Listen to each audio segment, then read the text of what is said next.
So hello everyone and welcome back to Morrowind. Yeah, it's not in the general politics place nonetheless. Oh, thank you for the follow, Cockwhistle. Hello Summer Knights, welcome to stream for you too. And yeah, Visineko also welcome to stream. I didn't actually say so before. And also the Cockwhistle, I think, was the name that just did the follow up. And otherwise, yeah, I created my own Discord channel, so one can be joining there if one wishes to. But yeah, welcome to streams. Hopefully you guys have been doing well last week and everything. And yeah, we shall be continuing in Morrowind. And hopefully good times nonetheless on the week and everything. Yes, Discord. Yeah, I've been fine enough. Okay, so we traveled, if I actually start with Morrowind, we traveled all the way to Tel Oda now with the boat from Paloira. There's quite a bit of area here that we didn't in any way visit or explore, and I do think that I would like to then travel all the way into Port Telvanni after exploring a little bit around here, because that's an interesting bug that we can be traveling with, that I noticed last stream just at the end. Very strange looking bug, but that's us. We have the Seal Striders here in Morrowind too, so I guess it's kind of logical to have something like this that we travel on too. It has its own freaking door. So is that the spot where you travel when you go inside and travel with this bug? There's a door, and it's clearly a Telvanni structure. Made into with magic, I guess, with this weird creature with plenty of little eyes.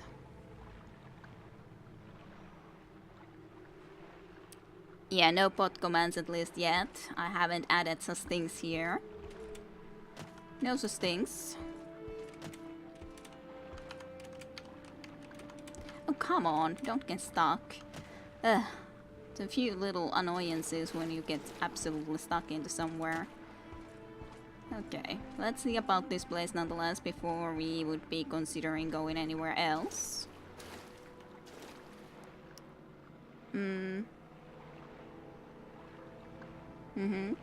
Hello, Scrub Lord. Welcome to the stream as well. I'm not sure if I would want to go in, but I feel that we gotta try that out after all.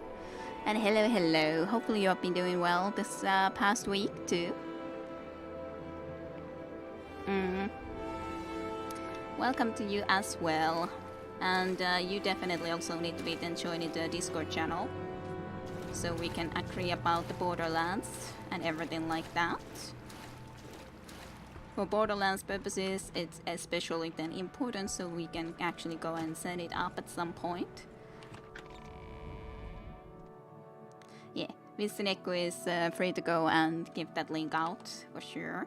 I have actually put it into my channel description there too, but it's harder to find from there anyways. Of course, I can't really be looking into it at the moment. What were you saying? Greetings, Dark Elf. Say, you look like a seasoned ruin dweller.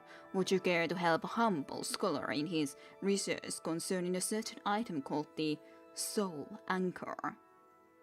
The Soul Anchor is a minor artifact of Daedric origin. It's believed to be a weapon which has the ability to harvest the very souls of its victims. While this kind of magic is not unheard of, I believe it would be worthwhile to study it. The artifact is currently located in the Daedric Shrine of Belgeshibitu. I am offering you a hefty reward for relocating the artifact here to me. Well, it's not like we haven't been stealing from the Daedra before, so to be honest, I think we are going to be tempted to do such a thing. Hello, 472 as well. Welcome to stream too. And well, hear you later then, Summer Knights. Well, I'm not sure if the snowflake's name will stay, but for the moment, I don't know what would be the better names. You can give suggestions. I put their channels for suggestions, so if you have any, do please say.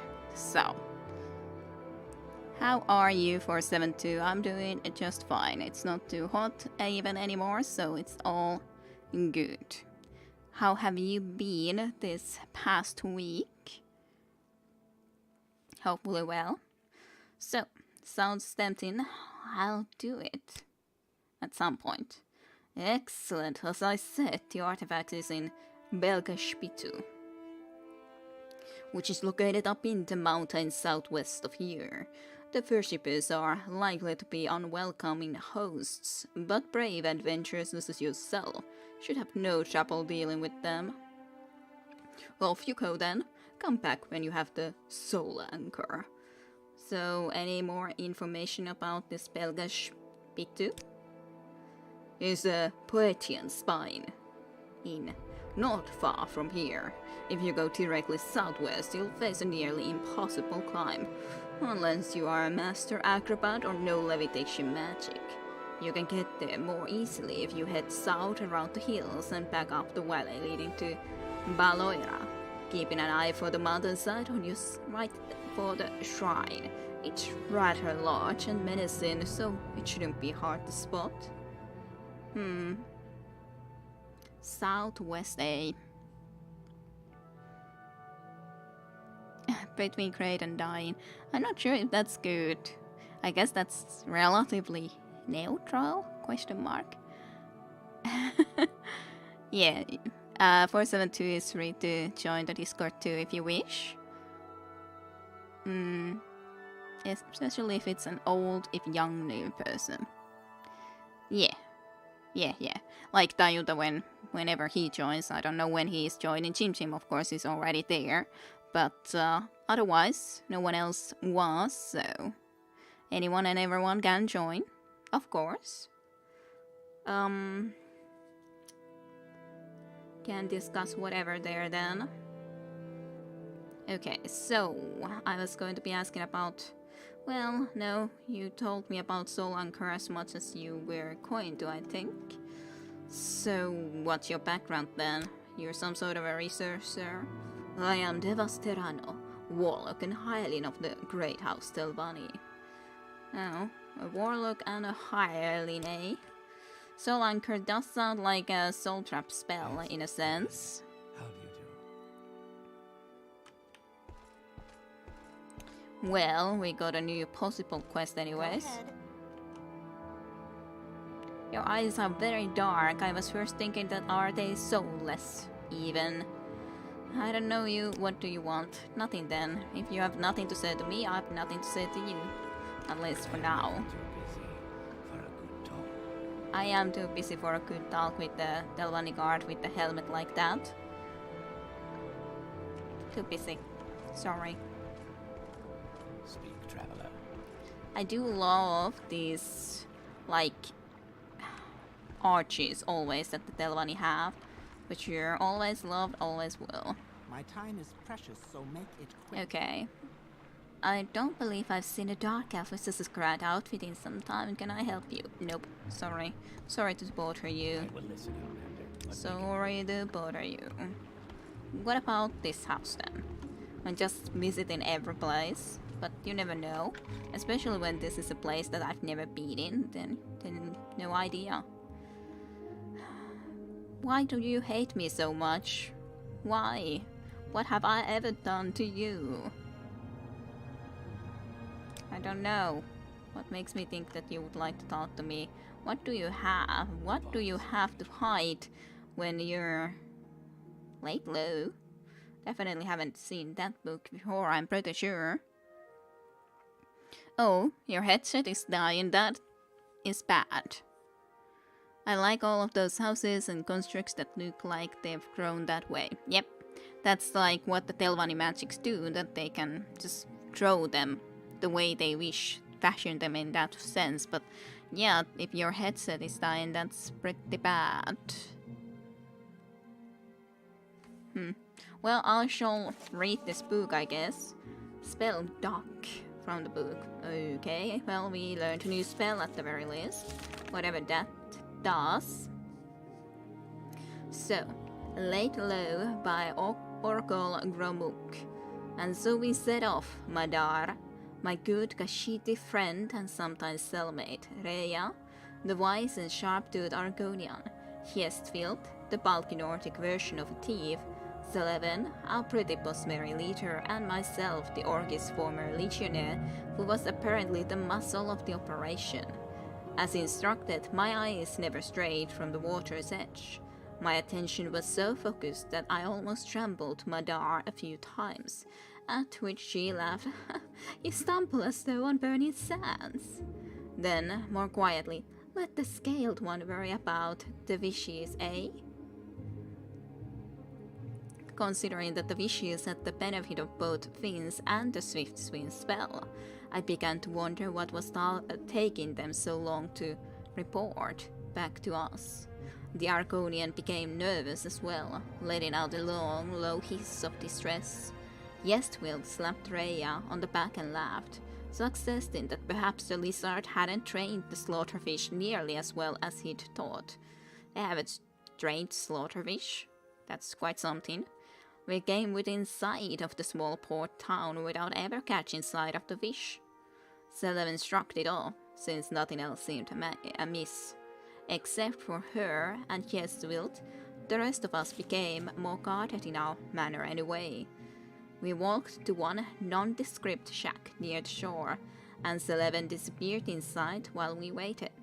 A few minutes later, as I was studying the craftsmanship of a barrel, I was startled when a clawed finger touched my shoulder lightly.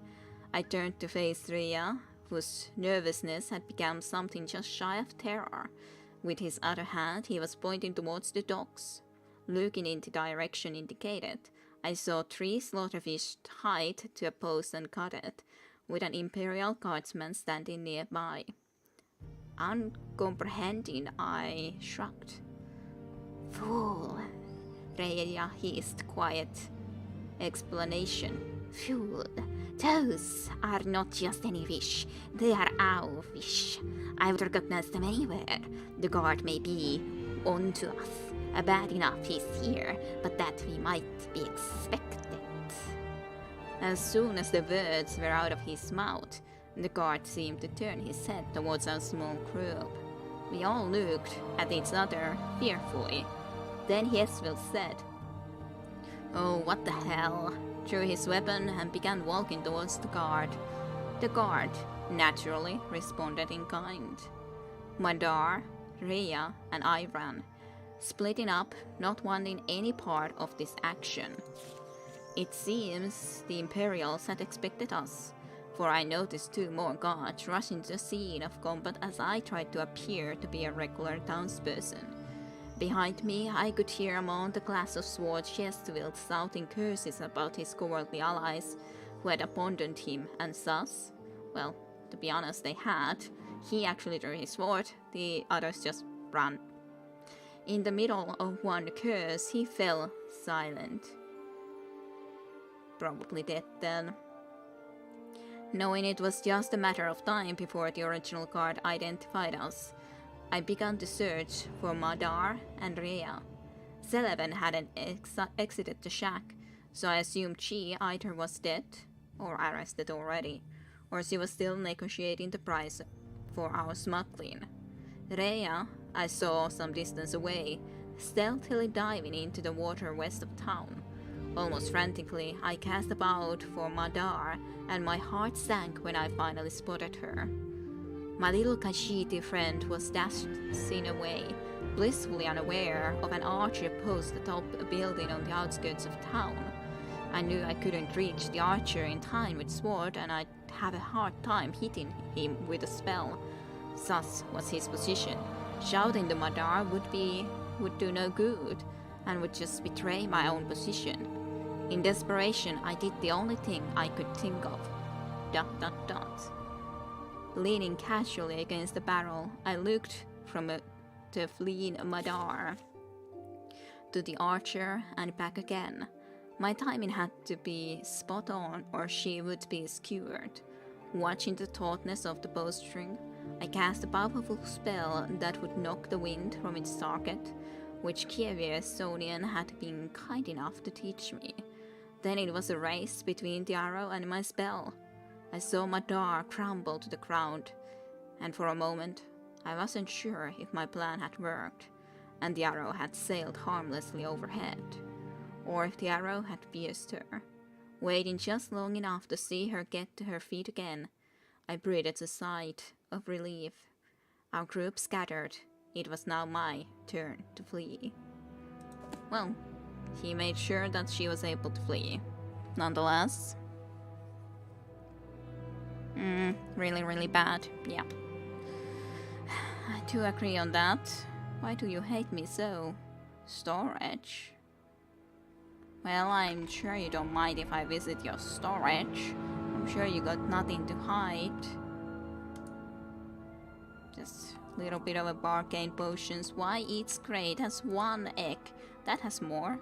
Why these couple have just one egg in them? Moonstone. Call full. Gotta pick that up. There's some more. Crab meats. I like the void salts. I didn't exactly mean to come into here to steal, but it kind of just happened, sort of. What was my shield like? Yeah, way better armor rating, unfortunately, so that will be of no use, even if I would kind of like to be using the Telvanni one. The pass. It can also restore health. I gotta pick it up. So many things. I cannot move no more, so I guess I'll leave him some sort of a gift here in the meantime. So many Koma eggs, but most places have just one Koma egg, and I cannot understand exactly why. So, what's the thing that I should drop? Let's drop one of these, I guess. Yeah, you can have a potion in return. There you go. Nothing really much. Oh, and hello here too, Jim. How are you? I'm just fine, Jim. How about you this week? Melding. I'm not melding that badly, because at least right now it's not nearly as badly hot. I have the balcony door now open so that I can get more refreshing, colder air, of course, but... I'm sorry about making fun of melting fins last week. Well, I guess you shall be suffering more so now than I do. I guess that's kind of fair. It was 37 here today. That is bad. I would hate that. I would hate such a weather for sure, Jim. Poor you, having to live there at the moment, having to suffer through such a horrible thing. So I think I visited that house before, but not this one yet. Ninari Terrain. Hello. I guess that's okay. Edra and Edra. It's 82% air moisture. Only 20%. Well, still, I would hate to be in such a feather for sure. That seems a way too freaking well. It doesn't just seem, it is too hot. I'm glad it's not quite as bad now here in Finland. But, well, then it just transferred into another region to be worse. So just like home, yeah, I guess so. Just like riding into work today felt like riding into a hairdryer. Make me homesick. You gotta be going and visiting home soon enough then, if you're feeling homesick. Yeah, to be honest, Summer Nights does have the name for it, that there should be hot, warm summer nights. The nights too, and not only the day. Otherwise it should be summer days, not nights. Flowers. Hello. So you would be bartering for some ingredients and then for some spells too, eh? Why though? Why do you have these sort of things here? For shield, burden, reflect. I'm not sure if I should buy a spell absorption spell. Did I have one already or not? Maybe I'll buy the resist magic. Just in case, if I want to be trying to use it. I think that's pretty much good for that. I could possibly try to sell you some potions. You might actually appreciate some potions, so that's not the first idea, so I can get actually rid of some stuff that I'm carrying. I don't think about needing those 45 something potions really. Now, restore health, I definitely want to keep. I'm not sure how much the fortify attack exactly does. Guess I'll keep those. Let's sell one of these frost shields. That's also the restore magic, I can sell that. Reflect and invisibility. I don't need that many of these potions, so let's sell a couple of them. The levitate, dispel. I guess I should try to be using some fortify magic potions sometimes too. I guess. Maybe. Shock. Resist fire. Resist paralysis. Resist shock. These are the really heavy potions, so only for that reason I'll sell one of them. Restore health. Restore health spell. Standard restore fatigue. Telekinesis potion I do not require. I can pretty much perfectly sell this. Well, I could have gotten a little bit more cash, but this is good, I think. Just good. Fine enough. Let's do a little bit of a save. My time is precious, so make it So. Chinese restaurant in Australia, eh? In the kitchen, and coming out of a 40-degree kitchen into the summer night. So good, yeah, I make fried rice real good. Alrighty. So when people talk about Hell's Kitchen, you have the actual experience for it. They have prawn crackers. Yeah, but it's still really hot, then. That's okay then. And the rice with soy sauce you can eat. This was during my student time, so I kind of depended on it. Sounds interesting. As sounds though also too hot for me, but otherwise just fine. You have a strange helmet too, Telvanni guard. Why do you have such a strange looking helmet? Truly. Why, my friend? Why? That looks way too strange. What are you doing here? Are you performing or something? Are you preparing to perform when there's no one to watch? Bergat? Okay, I have no idea about you. You're just standing in the podium for some reason or another. Magic mud crab. Khajiit has no words for you. I'm sorry. I think I bothered you in your private setting here. Or are you a slave? What can Rajia do for you? Just very strange when you're so naked, but I guess slaves don't have to have clothes on. Naked Khajiit, yes. Well, I cannot be freeing you because Telvanni do keep slaves, so unfortunately you kind of belong in here, sorry to say.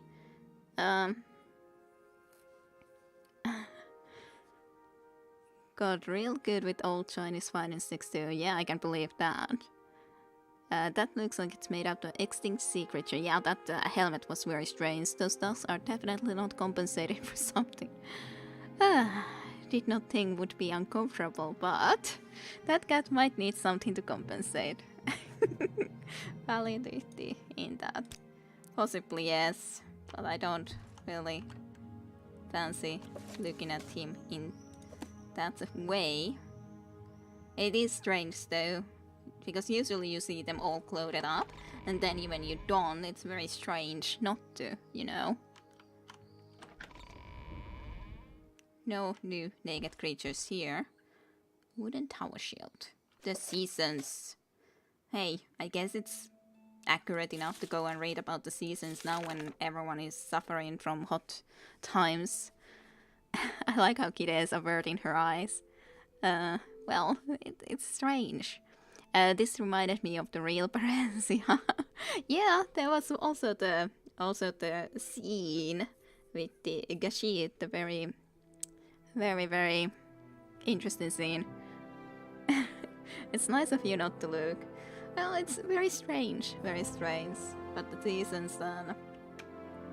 By Horatio Carconath, Spring's Blossoms, or Blossom, as the honeybee bustles lazily by and the swallowtail hovers in blue sky, the roaring blossoms blooming in the shrouds against the cool covering of the clouds, where all beetles seem lazy and weak, and the ragrant wind bloweth on the cheek, the vivid colors showing in thine eyes, appearing against the rainbow that near dies.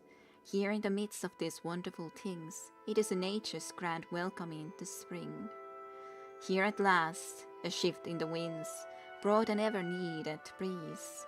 The honeysuckle vines sent the smells of summer to tickle my nose as I lay beneath the trees. I hear birds calling to me as I drift into a daze.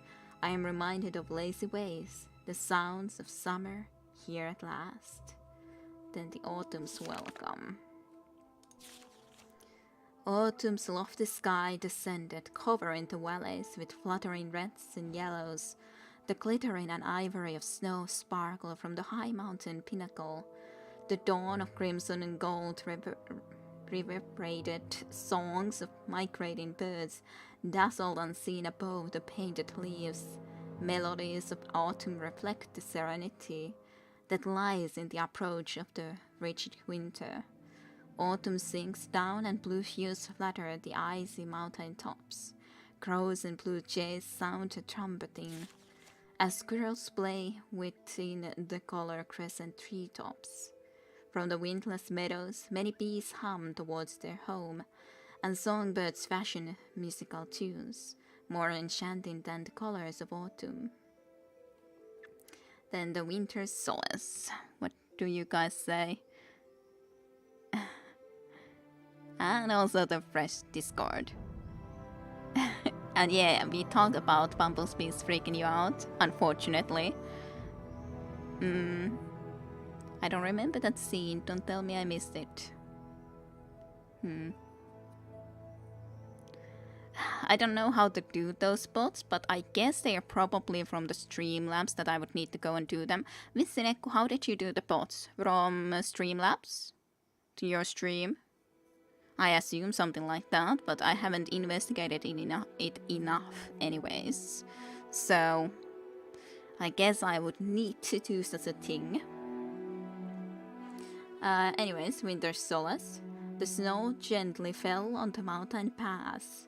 All things were covered and shimmered like glass. In the distance stood but a single young doe, as the forest revealed its icy show. Fir trees were bent, in reverence they bowed. Rapids remained hidden beneath the tree's shroud. Icicles hanging, a lustrous cascade, a light wind blowing, a melodious serenade. The mountain streams were now covered in an ice. It was winter's welcome to paradise. There we go, the seasons. So many little small chests with nothing inside.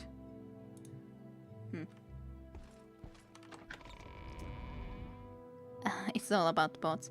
It's a separate program you need to install. Then you just start it up every time you stream. Simple enough and you get used to it.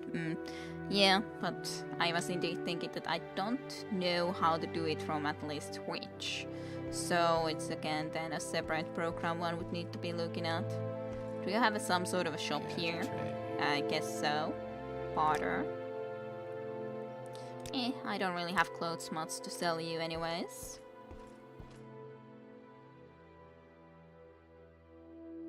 Okay. let's head on here. I have no idea where we're gonna be going outside when we are able to soon enough. You look like the type of person who can find things others can't. I'll make it worth your while to discover Ninari's secret. What's this all about Ninari's secret? Ninari Torvain is a new arrival to Teloida. She claims that she's from Ter, but nobody in Ter has ever heard of her. Might be that isn't her real name, or she may just be lying entirely. Anyway, the people I work for would be very interested to know what Ninari Dorvain is hiding. Find Ninari's secrets, Felicity, and you will be rewarded. Well, I'll think about that. My time is precious, so make it quick. What about you, Hinstil? I don't know you, what do you want? Alrighty, nothing then. And yes, secrets. So many secrets. Lay in waiting. Okay. The magic mud crab.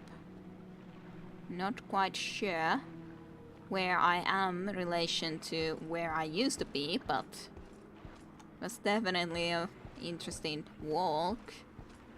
So, who may you be? All the way to Strider from here then, eh? Kind of strange. Interesting. Oh, there's some little bit of a farm area or some sorts. I guess. Seems like it. Seems like something of a like. A trader that I cannot enter. Now I can. I guess I was looking at the sign, so to speak. What? What? Why do you hate me so much? What have I done to you? What have I done to you for you to dislike me this much? Seriously. Why a number 3? What have I ever done to you? Tell me. Since still you are happy to talk to me when I'm asking this. You're spoiling my day. Leave me alone. What did I do? Well, I guess you will not have a customer. That's fine by me. What? That's customer service, yeah. Secret. And yes, this is like a little bit of a rude shopkeeper. I don't think she's going to be very successful as a shopkeeper, but hey, fine by me. I don't have to be selling stuff to you. I can even go and just steal stuff from you. I think I will. Smoke and mirrors. Yep. Sorry, but this is mine now. Considering your behavior downstairs. Sure, why not? I don't mind. If you have to be such a rude person, then I don't mind doing this to you. So rude. Bolt of cloth. Oh well. Not requiring to take that. Goodbye, milady.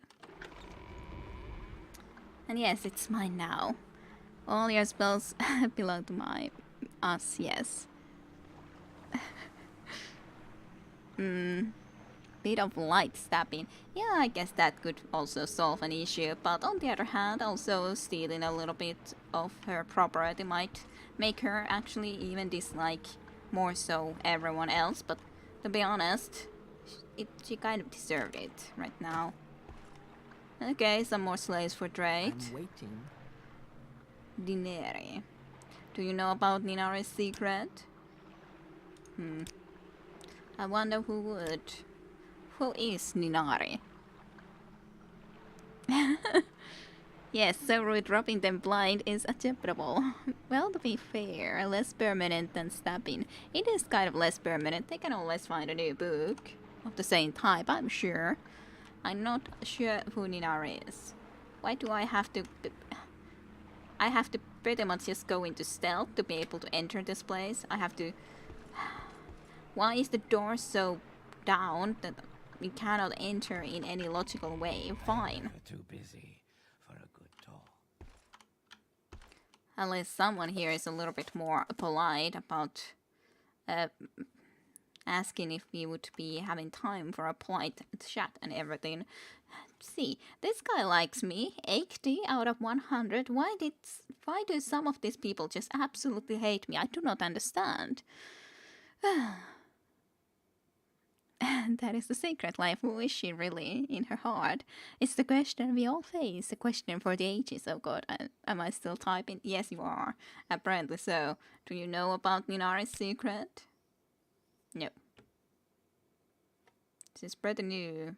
To tell Oda up from Southern Morrowind, that's all I can tell you. Why does it matter if you don't know where she has come into here? Is it that important to know exact location where she has traveled from? Is it a crime? I wonder. Well, maybe they think that she's a criminal. Who knows? Make it quick, Outlander. Do you know about Ninari? Who is she, really? No. No one knows about Ninari. Hey, Satentenho. And first and foremost, happy birthday to you as well, Satentenho. And hopefully otherwise been doing well and fine. Okay. Where to? I guess I could look this area first. I don't think I visited any of these houses. Yes, birthday. Yes, birthday.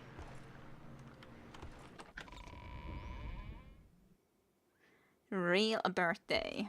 What is a real birthday? Do you guys have real birthdays?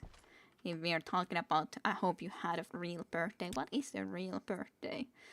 I guess cake always has to belong into a real birthday. Mara's here. I definitely haven't heard that name before. I guess I'll buy that book. So, then... Yes? Cake. Ta-da. Whoa. Well, if we consider like as a kid you always had at least a cake for the birthday. So I guess that would supposedly be an important part of a birthday.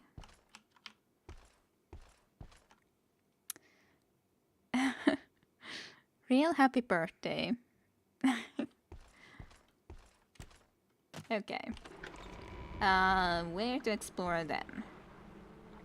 I guess into these places. Those two are creepy. Why are there twins? I think my game is broken when there's twins like that around. Twin sailors, twin sellers, twin whatever. Black rose. Interesting. Guess I'll buy a couple because, first of all, I'm confused about this black rose because it looks red. Why is it called black if it's red? Thank you for the share, though that's not a share really going straight. Well, I guess I gotta give that somehow to, or give a gift game to Satentenhoten, considering that would more like be a share for the birthday, and it's coming to me now, so that doesn't seem correct. Kira needs to shout you some cake on my behalf now.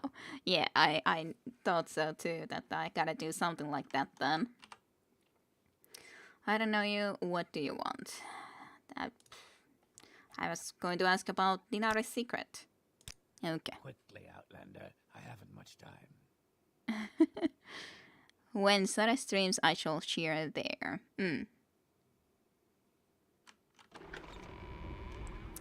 Okay. I guess I visited everywhere other than... Did I visit this big place? I got confused. Midan Manor. No, I did not visit this big manor.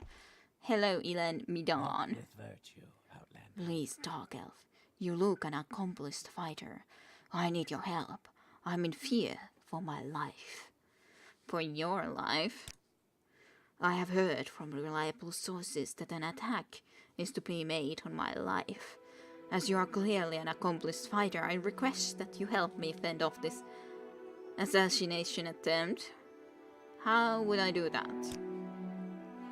I don't know when it will be, but it will be soon, and probably at night. I want you to sleep in my bed, in the master bedroom, and face the assassin when he or she arrives. I will stay with my close friend Faranit Suen here in town. When it's safe for me to return home, let me know. Okay. So assassination attempt.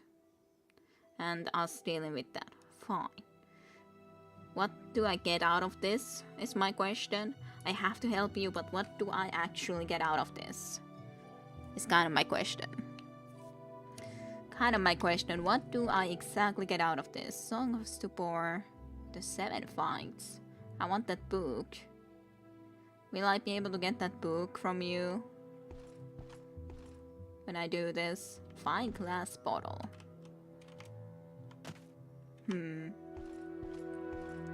Well, I guess your bed has to be around here somewhere, right? Master a bedroom. That's just back to Tel Oira. Is it then this bed I should sleep on, or the master bedroom that I should sleep on? This is also a good question. Which bed is it? If I'm supposed to be sleeping in a bed, what bed? It's like normal wake-up call for valets, right? Spend most of it cleaning because my parents decide to come visit. Well, I guess it's okay to do. True Telvanni nobility. I haven't heard about true Telvanni nobility. What makes someone a true Telvanni nobility?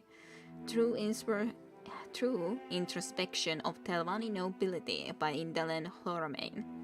The majority of Telvanni nobles are born and bred in Morrowind. We, the great house of nobles and wizards, care little for the matters of outlanders. I have lived for hundreds of years, yet never have I seen a creature as portrayed as an imperial. I felt expressing this in a written document would be more appropriate. I myself have spent years on my research and experiments confined to my laboratory. We, as Telvanni, are obligated to continue our studies for the sake of knowledge itself, no matter the cost. We will not be bound to rules and limits, for as I have said, we are driven in our constant search for knowledge. If others are harmed by our experiments, so be it. We need to have expendable material to continue our work. This is anything but selfish. And I say this with all modesty when I state that we are far more knowledgeable of things and intelligent than a meddlesome Imperials. Imperials, however, are very meddlesome. Any true Telvanni noble would dismiss them and couldn't care less about their existence. However, their recent slanderous accusations of necromancy and their vain perception of slavery have annoyed me to the point of writing this book. Another factor to bring up is the other houses. While House Tre seems to be in somewhat good order, Hlalu is actually in an alliance with the Imperials. It simply shows they have nothing in their lives that is worth anything, so they live true lies and carefully rehearsed truths. House Redoran might as well join the Imperials, considering they are openly accusing and attacking our supposed necromancers. That shows how barbaric they are, not to mention incompetent for not understanding the truth and knowledge that Telvanni uncovers. House Indoril is somewhat better than Redoran, but so many Ordinators and Pyant Armigators that have come from the temple and Indoril are no ameliorators to their barbarous brothers of Redoran. Telvanni appear to be the only house with intellect guiding their actions, or rather, our actions. As this book closes to its end, I can honestly state that I, as a true Telvanni, will continue to pursue my legacy as a high-born wizard to an equally high-born house. I can also safely state that our house, and all that are under it, will continue its legacy. A legacy that does not need others, but a legacy that concerns knowledge, a true introspection of Telvanni nobility. So it is. You want to still believe you're a tidy person, how cute. My brother set bar pretty low for cleanliness, so I don't really need to try so hard. They know I'm not, but didn't want them to arrive the war zone. Sus courtesy indeed, from Satentenho. Did you get, how did you get the bloodstains of your enemies out? That's a good question, to be honest. I find consumer please somewhat inadequate. Cleansed with fire. With putting carpets over them, that will at least fool them for a while. That's a good way. You can't remove the blood completely. You either change the floors or put a new carpet on it. Carpet's true hallmark of an accomplished cleaner. Speaking of blood on the floors, here's Gideon's Discord. And by the way, Satentenho, you weren't in Discord yet either, so I didn't send that to you either yet, so you can join that Discord too. I would, if you would have been online, but I made it just a moment ago, so you, of course, join there too. Oh, thank you for the share. Again, we support for the win. Okay, do I need to give that somehow to then Visinekko?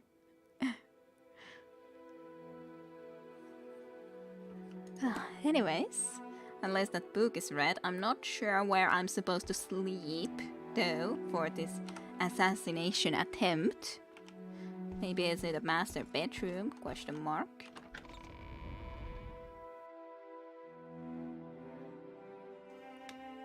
Not sure. Closet. Small chest. Books. Banker's bed. House of Troubles. Others we have read, but Banker's bed I do not recognize. Sure. Even if I'm sure the guy would prefer me not to be taking his books, but he's a nobility. He can afford books, whatever he wishes.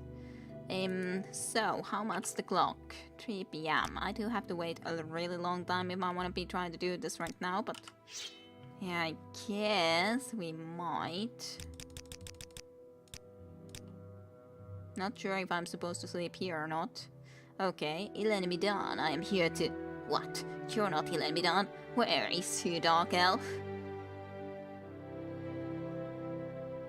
He's in a safe place. I can't really see you. This is legal and honorable execution by the Morak Dong. You don't want to get in the way, or I will have to consider you hostile. I'm not going to ask again. Where is Ilen Midan?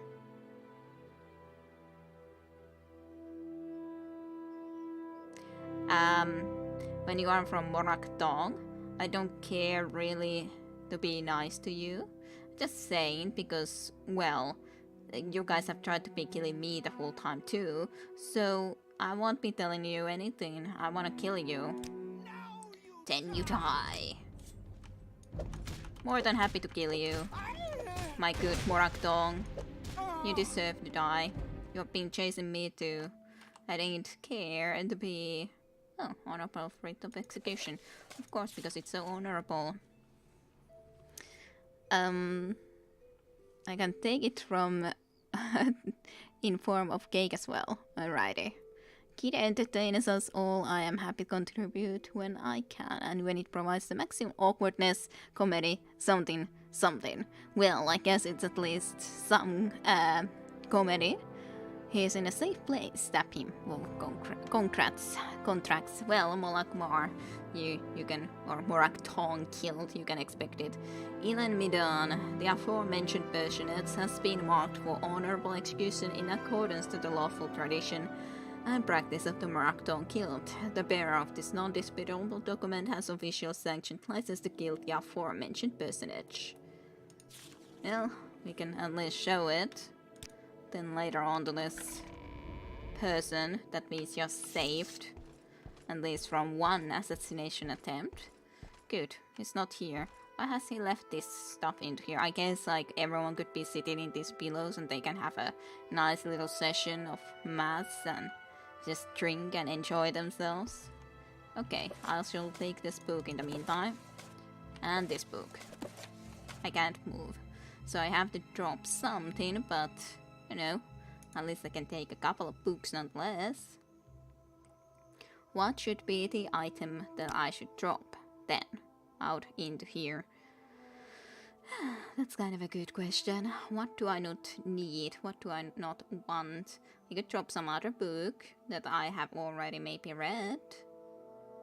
Those are all the study books. I picked up so many books in that one other place too before. I have read corpse preparation, so I can drop that. I'll leave corpse preparation there for him to discover. That actually looks kind of nice. Well, nice and nice this way.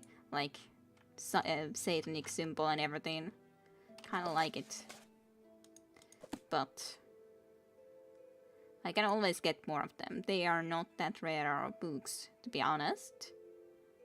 I still carry just a smidget too much, which is kind of annoying. I really don't need this though.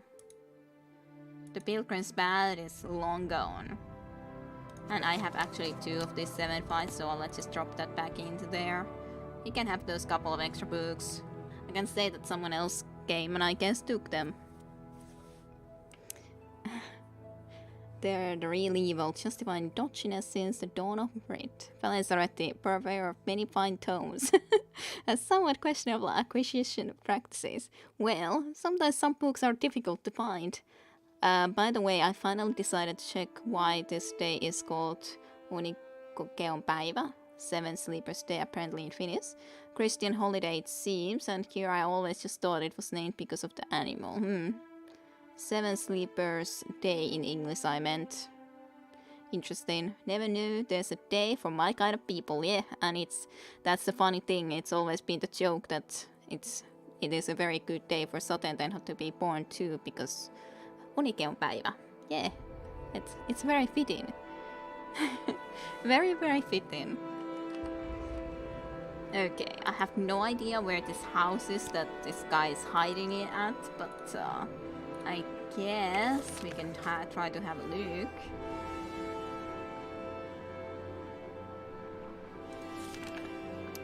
So, yeah. Believes, yes, but where did he go? He will stay with Baranit Syövyn. Okay, Baranit Syövyn. Where is this person that you're mentioning? Because I don't know. Oh, there it is. It's that big place, kind of. Well, the magic mud crab is there, and then there's the Baranit Syövyn's house. Okay, I know approximately at least where it's supposed to be. Approximately. I suppose to predict the summer weather though. It's supposed to predict. I think I need some air conditioner. It's still 32 degrees here. Yeah, that's bad. I'm sorry for you, Jim Jim. I'm sorry for your suffering in this. I'm sorry that you have to suffer.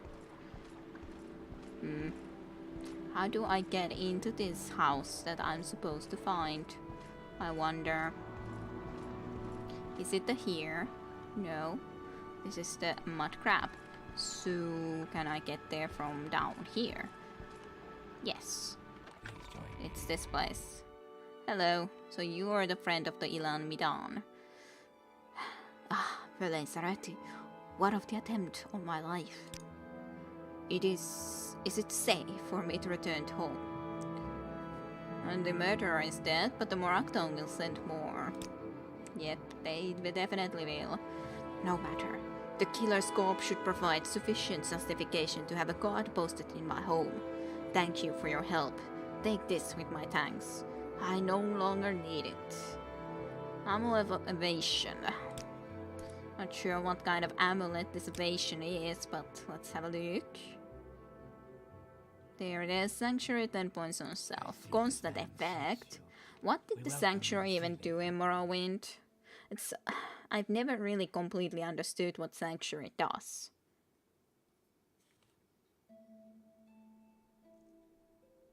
Like, this Ancestor Guardian is something that I've hardly used either, because I have no idea properly how or what this does. If I cast this, what does it exactly give me? Ancestor Guardian 50 points. So, is it like 50 less damage? And then I should definitely be using it in some hard situations, but I have no complete understanding what that does exactly.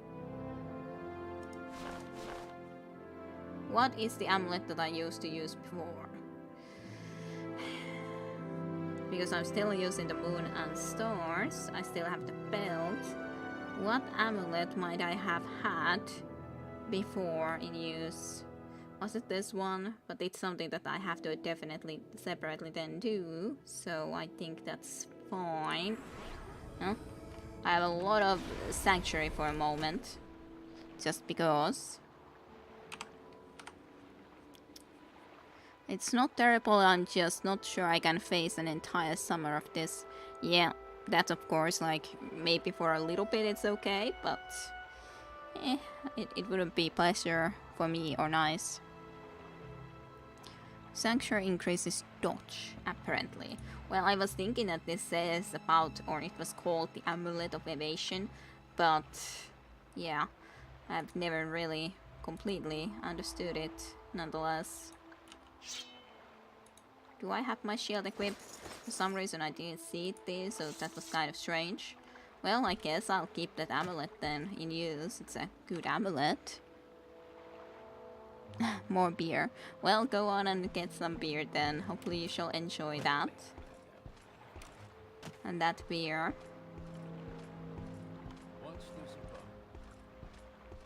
What's this about? I'm not sure. What is it about? Then is the question. What might it be about? So where am I? Where am I going? Okay, I'm here. That's an armorer. Leron.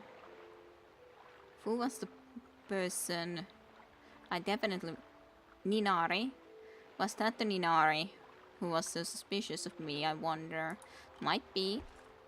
I'm not sure. It's difficult to tell sometimes. Is this the case? Is this not the case?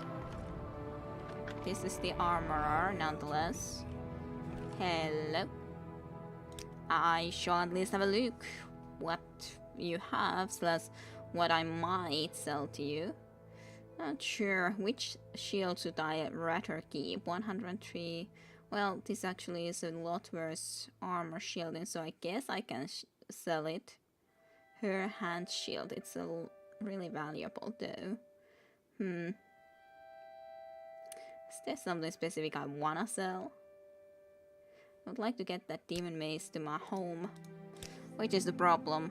I'm always like, I wanna decorate that with into there. I'm going to assume not a very strong beer, at least for me. That would make things worse. Ice cream would be more my thing right now. Yeah. Well, I don't even remember if I've actually ever tasted beer. Beer is definitely not something I would have thought to find very tasty, but for each their own. Okay, so was Ninari in this house? Was this someone else? Were you the person that I am trying to find your secret? Tell me your secret. Secret? What makes you think you have a secret? I can't say anything to that. Let me persuade you. With gold. I must not refuse. I'm afraid what you ask is impossible. There you go. It wasn't that impossible. Tell me your secret.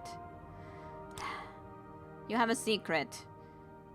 Otherwise you wouldn't have your hands like that. You have some terrible secret that you are hiding, Ninari. And I shall find out what it is. It's behind this, I'm sure. Maybe it's in your basket. Maybe it's in one of these clothes sacks.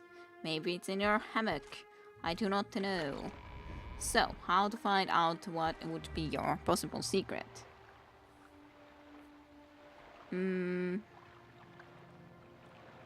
I ate my ice cream yesterday again. I have most likely gained a couple of kilos this summer. Oh, I hate the taste of beer. It's the most vile alcohol for me. Yeah, I wouldn't like the beer for sure.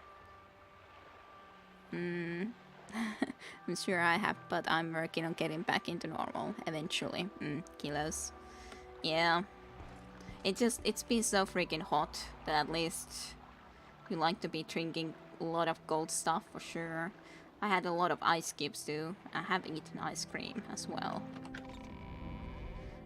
When it was so hot, at least it's now better here, at least. I'm not sure actually what the temperature in Helsinki or Helsinki region is, but at least here it's better. Of course, the weather on the daytime is worse, but like exactly on the evening or now, it's pretty okay.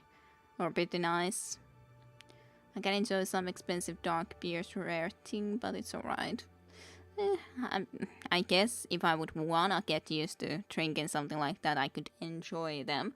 But when I don't care to, then yeah, I don't enjoy them. Anything specific? Maris, maybe you know when you don't like me at all. No? Almost no one knows anything about her. Why? Why no one knows? Do you know about her? Why do you have a lot of stuff on the floor, by the way? Like your bread is on the floor. Are you supposed to still think of eating it? And your plate is definitely fallen. Then you just have clothes on the ground. I do not understand you. Why? Why do you do this to yourself? Candle, slightly in a dangerous place. But I have some in dangerous places too, I can say that. So, as in my own home, as in home here, as in Morrowind home. I'm trying to light up the place and then I have some in the floor. But in real life I wouldn't. Oh, black barrels. Interesting. Unfortunately cannot really steal when she's right next. Well, maybe you know something more about Ninari. Yes? Ninari. No one knows anything about her. Why do I even bother? Why do I care if she has secrets or no? No secrets. It goes up to 28 Celsius here, okay. It was 26 according to my parents when they arrived about 1 hour ago, okay. Technically I live in Vantaa at the moment, but it's all the same to you people, I'm sure. Well, it's very close, this region nonetheless. Helsinki slash Vantaa slash Espoo and so on and forth are very... I am never too busy for a good talk. Why do you want to always come and next to me here and just say that I'm always up for a good talk? But yeah, all of that region is kind of the capital region to me, for sure. Kinda. Even if they are their separate areas, Espoo and Vantaa, and so on and forth. Do you know about Ninari? I'm just asking every random person, do they know about her? But nope, no one does. This crazy zoo fenced by the Kehä Tree Road. Yep, pretty much. You all live in the Kehä. Okay, well, I think we pretty much explored this area. So the choices is if we wanna go into that nice lovely red skies.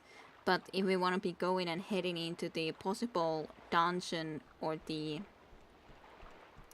place where the one guy wanted me to steal the soul anchor from, this. So, Balaksa Pitu Shrine. That's a possibility, or maybe I should just travel to the other place because I would be interested to go and check it out too.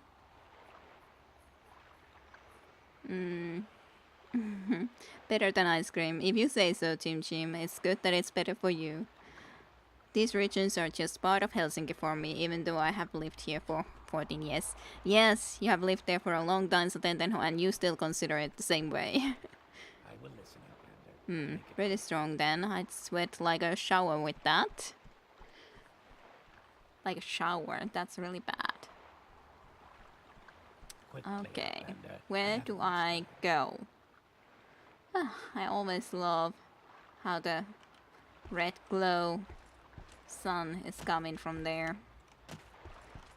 So pretty. So very, very, very pretty.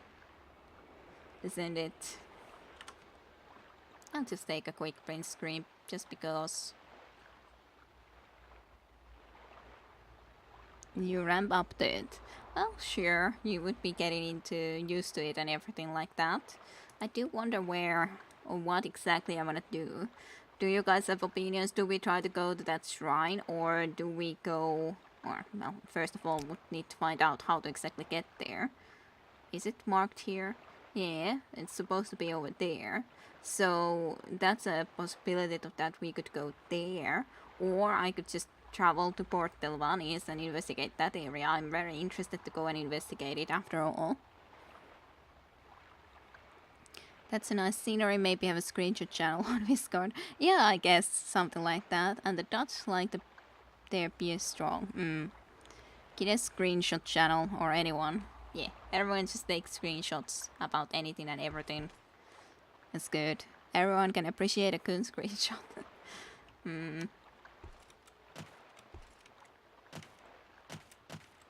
Well, I don't know. I'm more into the mood set that I don't want to actually go yet into another dungeonish place or explore a shrine.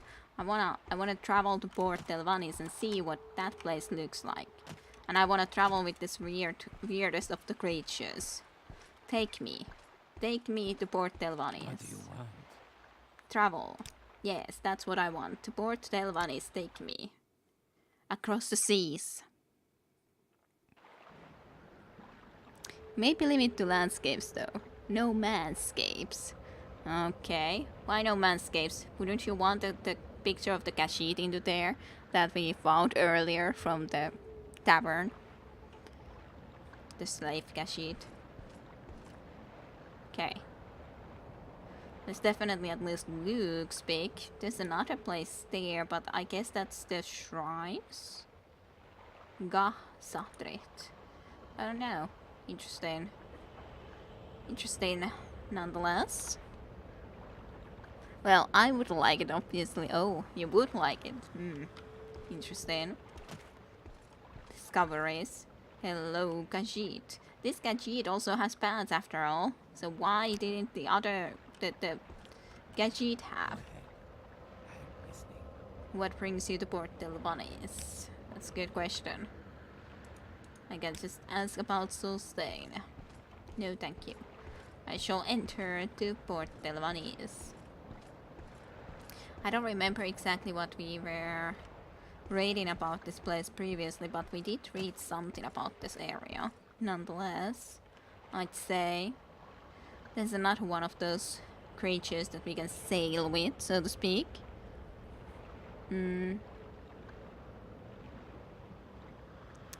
But you got to think of more impersonable members of our community. We'd need to ask the cat for permission, and I don't think he'd like that. Those release forms so much favor. Okay, I'm very impersonable, but all the damage is already done. Yeah, especially when you're being in the streams here. Definitely. Hello? No, we haven't been introduced before. Hello, Relandus Underhill. How may you help me? That's a good question. Can you tell me about this place? Not exactly, I don't think. Why can't you tell about this Port Telvanni or whatever the name was? Local area? This is Swan Isle, the largest of the Telvanni Isles. If you travel to the west and slightly to the north, you will pass the Kitavis Hills and reach a Sadan plantation. Travel into the east will place you between the grey peaks of the Tunchil Mounts to your north and the mushrooms of the Satrit Hobal coast to the south. Okay, intriguing. Intriguing enough. Seriously though, I'm thinking the most beautiful thing about Morrowind is the feeling of being an outsider. In a way that the other clichés Elder Scrolls don't. True enough. That too.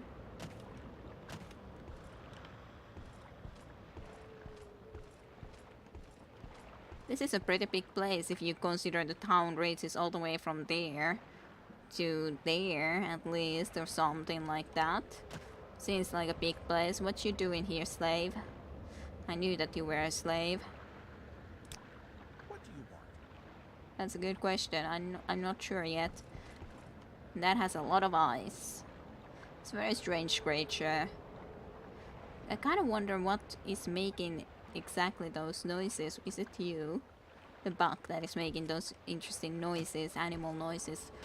Almost like a whale. Or is there actually whales here somewhere? I'm not sure. Like, those sounds just happen.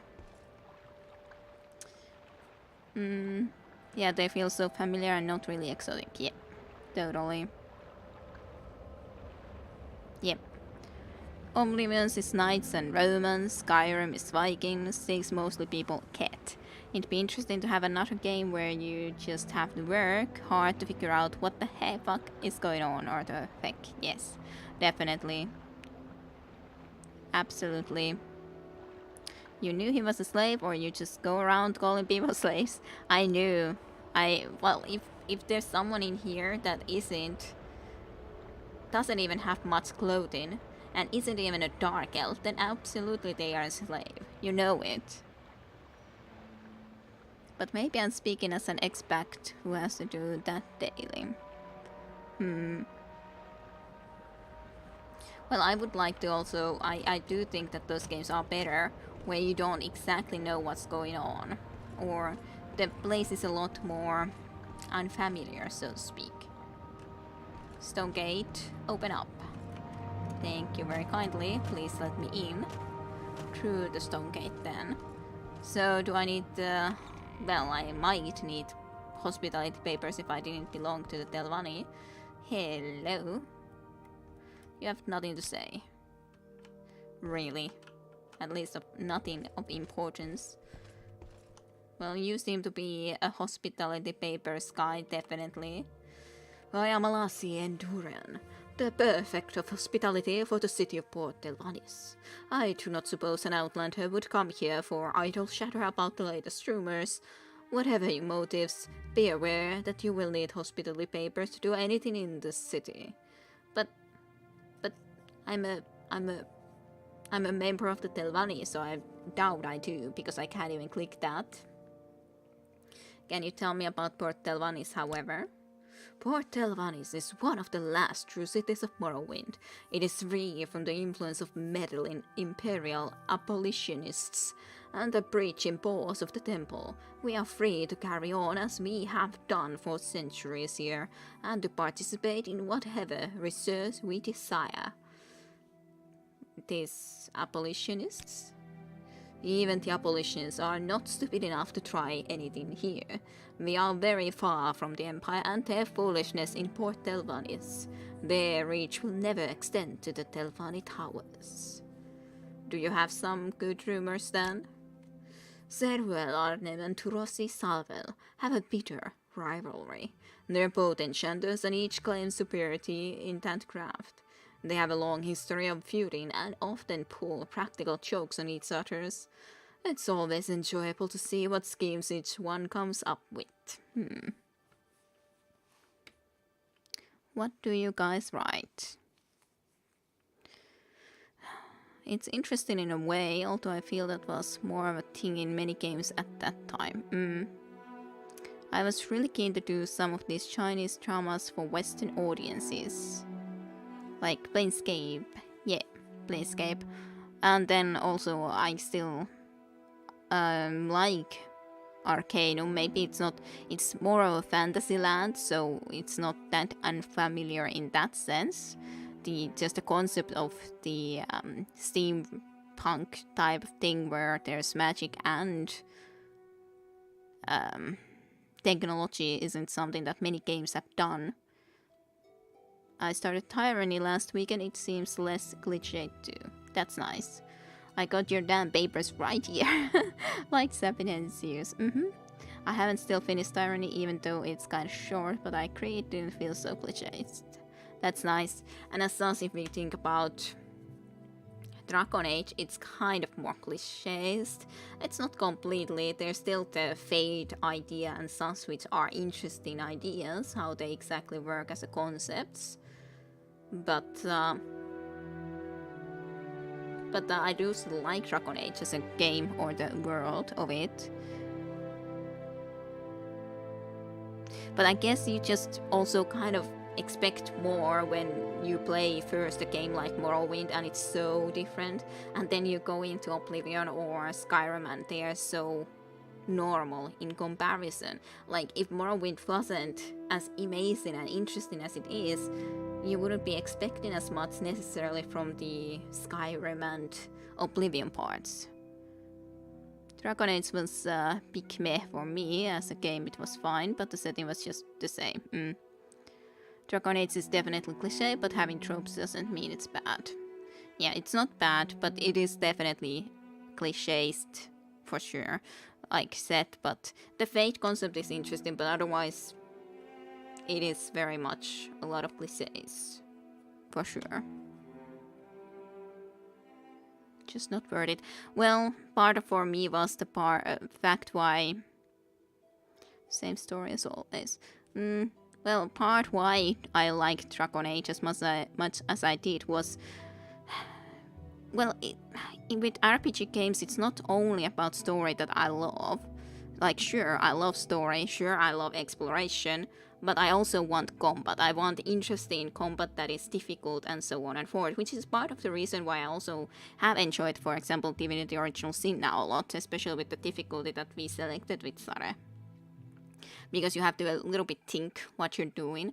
And in Dragon Age, I got a little bit of the same type of combat that I had in Baldur's Gate 2 and likes nonetheless. And I always enjoyed that combat. Like, I know, but as such, I used to play first tactical games, strategy games like Heroes of the Might and Magic 3 and so on, and then moved from there to the role-playing games. So when I can get a little bit of both in the one game, that makes it way better than just having an RPG game where the combat isn't interesting, for example, or not that interesting.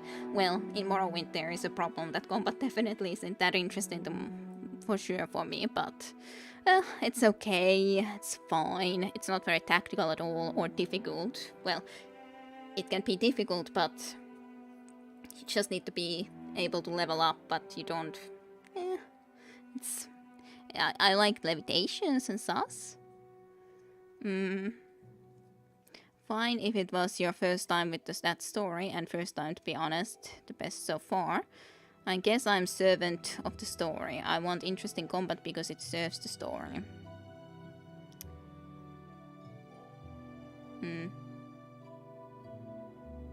But it grinds. But yeah,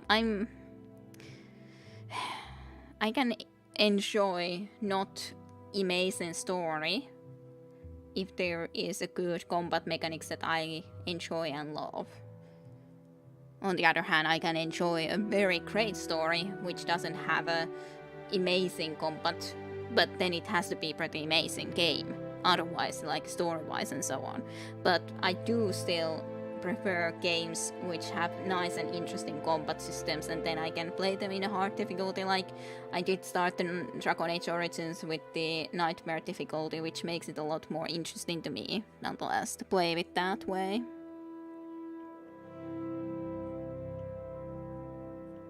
But amazing combat and amazing story, you don't get them very often, both of those things.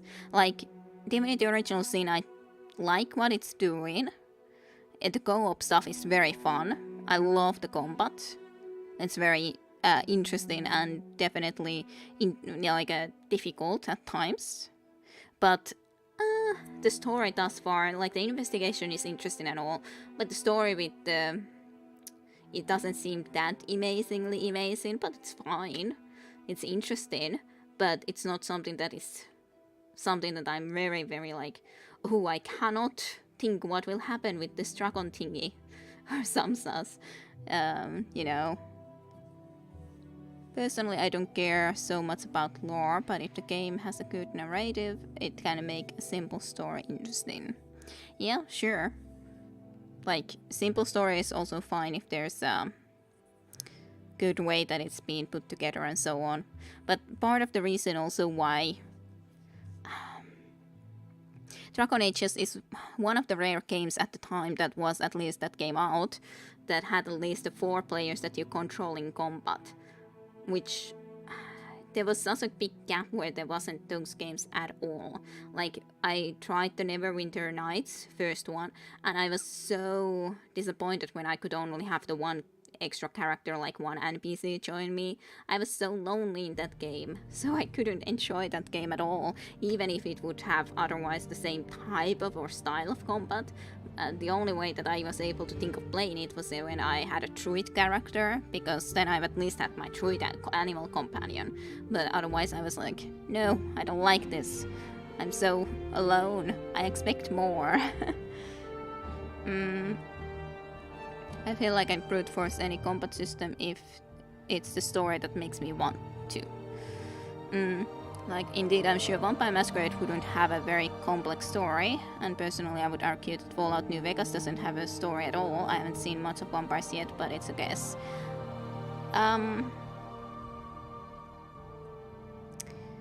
Well, the story of the Vampire the Masquerade, the main story, I could say that it probably isn't that strange if you specifically know the world where it goes into or belongs into.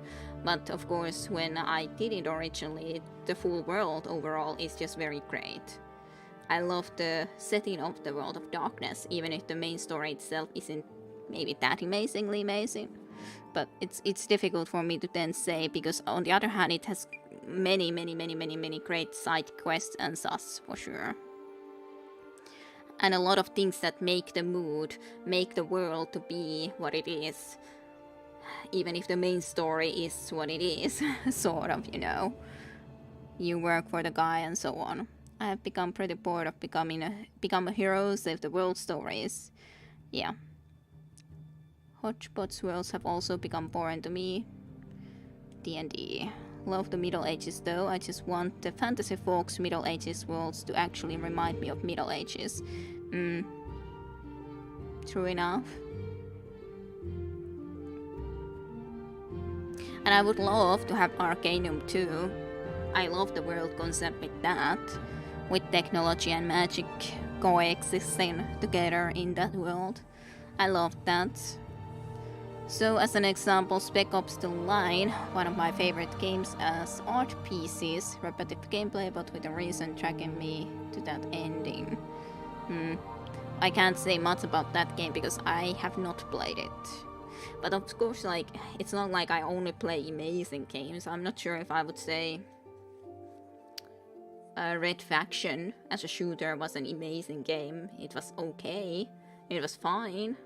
It was enjoyable at the time. I wanted to better myself in it anyways at the time when I played it through, because I enjoyed playing it nonetheless, even though it wasn't that amazing at the time, so But it really depends. I do still think that if I would have to categorize myself into one specific type of a genre of games, it probably would be more tactical games. Or if I would have to choose one genre of games that I would play, then I guess I would have to choose that rather than role-playing games, even though I enjoy and love many role-playing games. But in the end, if I think about the games where I return to just on my pastime, it's mostly strategy / tactical games. I should really play Heroes of the Might and Magic 3 again at some point too. Then just Stellaris I enjoy playing, and so on and forth. Non-hero stories are really hard to do in games though. Yeah, they are of course, but they would be nice to have. Agency and whatnot. There was that one pretty new game that was what was its name, set in Middle Ages in Europe, no fantasy elements. Wasn't it the Kingdom Come Deliverance? I think anyways, that's the one. Kingdom Come anyways. I don't remember if that continued that way, but anyways.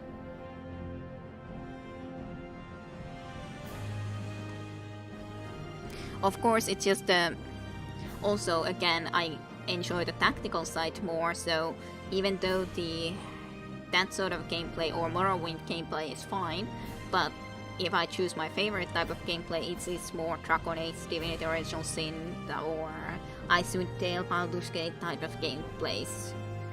There's expectations to rule, of course. I do love or enjoy Legend of Grimrocks a lot, and all that, but yeah.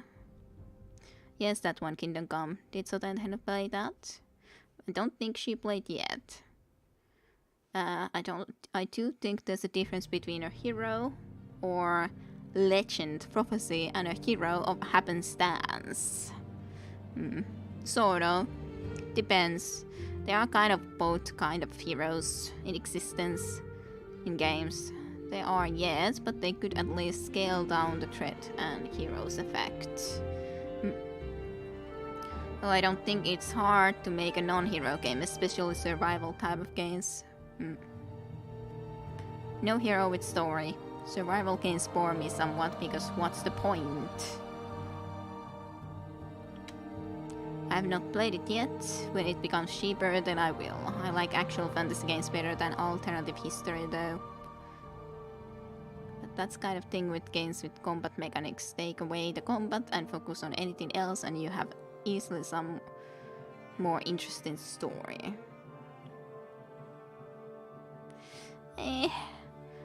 Yes and no. It really depends a little bit there too. With some games I think that they would be able to make it a better game if there wouldn't be the type of combat stuff, but on the other hand, if there's good combat, it makes the game way better to me than just a more or less walking simulator, because if it goes too much into that direction, then it's a little bit indeed that are you really playing the game or is it just a story? It's fine if it's a story, but then it's not exactly a game. It's kind of the problem sometimes also with the games like Observer too. We could be considering, okay, it's horror theme, but there is quite a few of the type of games where you just walk. There was a little bit of sneaking, then you had to solve some puzzles, which are more gameplay actually. But if it was just walking simulator and there wasn't those actions and investigating and talking, then it depends. Depends. Game by game. And yeah, it's still €50. It certainly depends, but I mean, if you are a warrior, there's not much room for a story where you are not hero. Because otherwise you are just a soldier. What's the separation between warrior and a soldier? You can be an adventurer.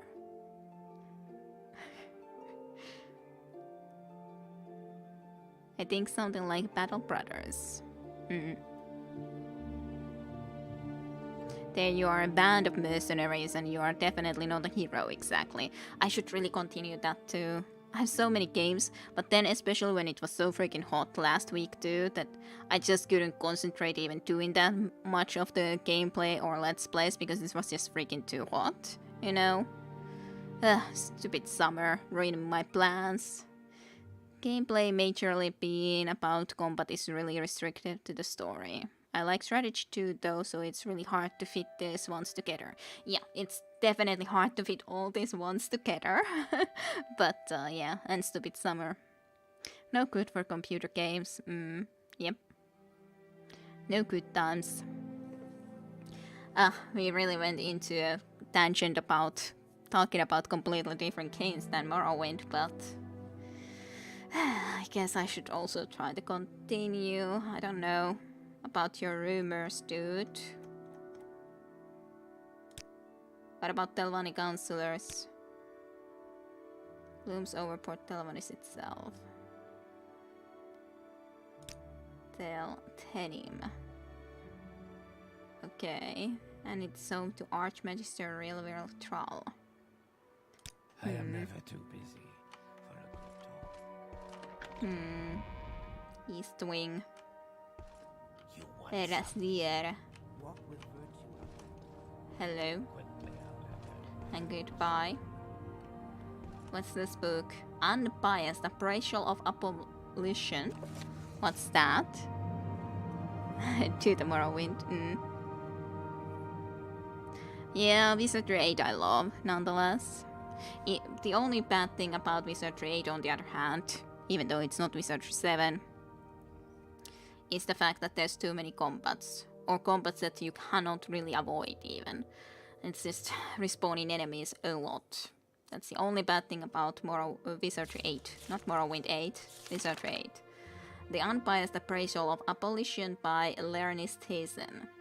The abolition of slavery is in all ways an absurd, foreign notion that is contrary to the teachings of thousands of years of experience in dealing with beast folk.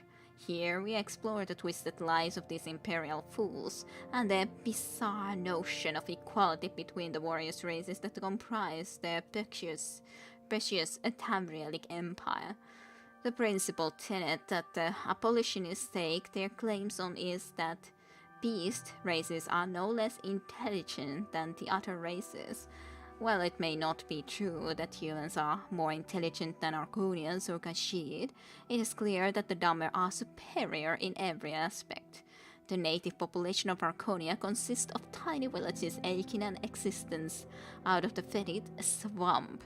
Literacy is unknown and art unheard of. They build primitive hovels that subside quickly into the jungle when their brief, hard, unremarkable lives come to an end. In summary, their lives have no more importance than the Nick's house we dine on. The Khajiit live in a small shacks in an arid wasteland littered with the remains of traitor and now extinct societies. They huddle in these ruins in awe of what once was but is no more. Let us contrast these failings to the achievements of the Dummer nation. We have built cities that have endured since time beyond remembrance, and even the poorest among us can read and comprehend the public discourse that is occurring around them. The lives of the Dummer people have historical merit compared to the lives of the beasts, and our achievements echo forever through history. The second tenet of abolitionist doctrine is that slaves are happier when they have been freed of their bonds. This idea that freedom is a virtue is a quaint but untrue notion. An Arconian without a master will perform no tasks, so how is it to survive? It is true that it will work to acquire food and a dry place out of the rain, but then so will the common quar, and no one is suggesting that we should set our quar herds free. Clearly, Arconians do not have higher aspirations for their meager lives and are better served by having a set task. In doing it, they receive a dry place to sleep and adequate food to eat. Furthermore, society looks down on a free Arconian, providing the beast with no opportunities for work and leading it down the path of starvation and death. As for the Khajiit, they are so addled by a lust for the moonsucker that they would waste away and die without the constant supervision of the Dummer master. Their propensity to commit crimes is also a grave concern that abolitionist rhetoric completely ignores, to their great loss. Another point of contention that we have with abolitionists, is the idea that beast folk desire freedom. It is most unlikely that any of these abolitionists have asked a slave if it wants to be free, and even if they have, the answer is of no consequence. We can ask our pack quas if they want to be free by opening their pens and allowing them to escape. The quas answer will always be no, because it knows that working for its master leads to food, water, and shelter. What is true of one beast is also true of many beasts, and so it is with Arconians and Khajiit.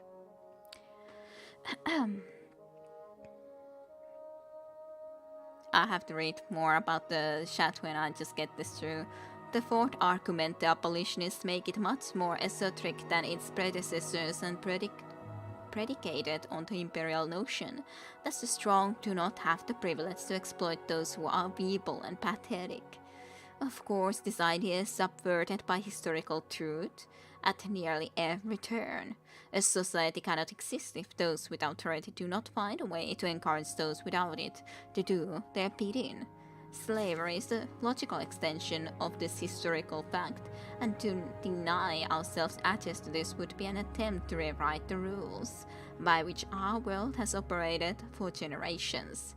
It is most amusing that the beasts themselves have little understanding or appreciation for the abolitionist line of argument in this respect. They do not understand how it would aid them in escaping the bonds of slavery, future proof of our right to enslave every beast. It should now be evident why it is the duty of all Tamer to resist the abolitionist imperials at every turn. This is not only something we must do out of self-interest, but something we must do in the interest of the beast folk as well. There you go.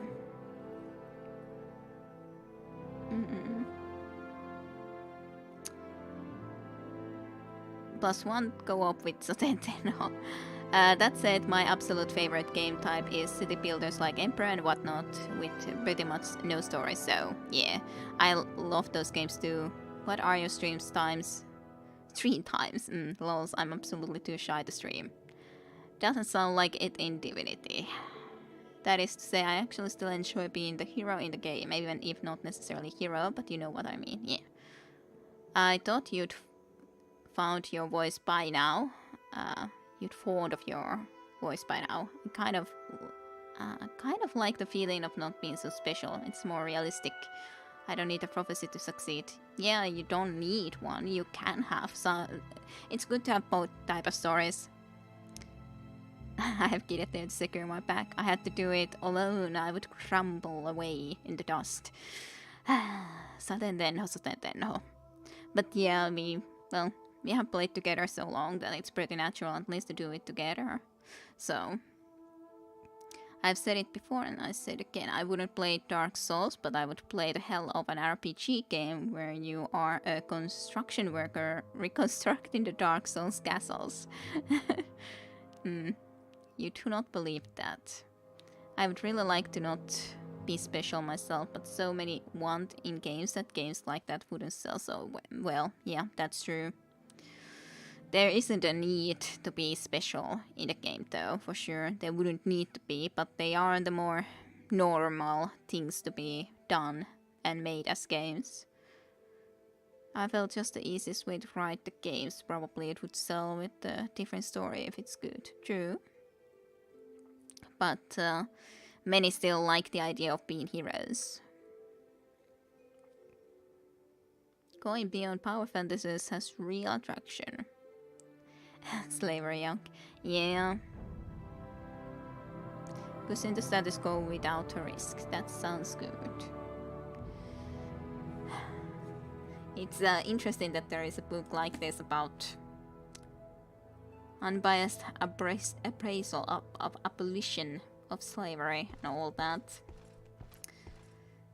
Speak, traveler.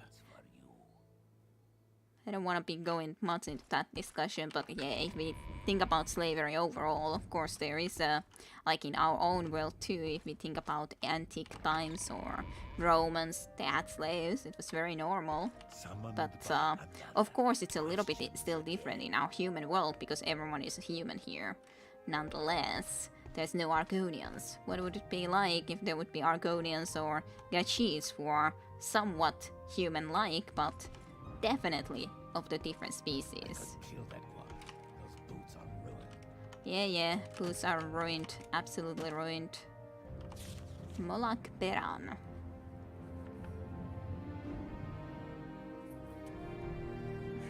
It's free labor, what's not to like? Totally. The Battle of Molak Beran, Damer traditional ballad.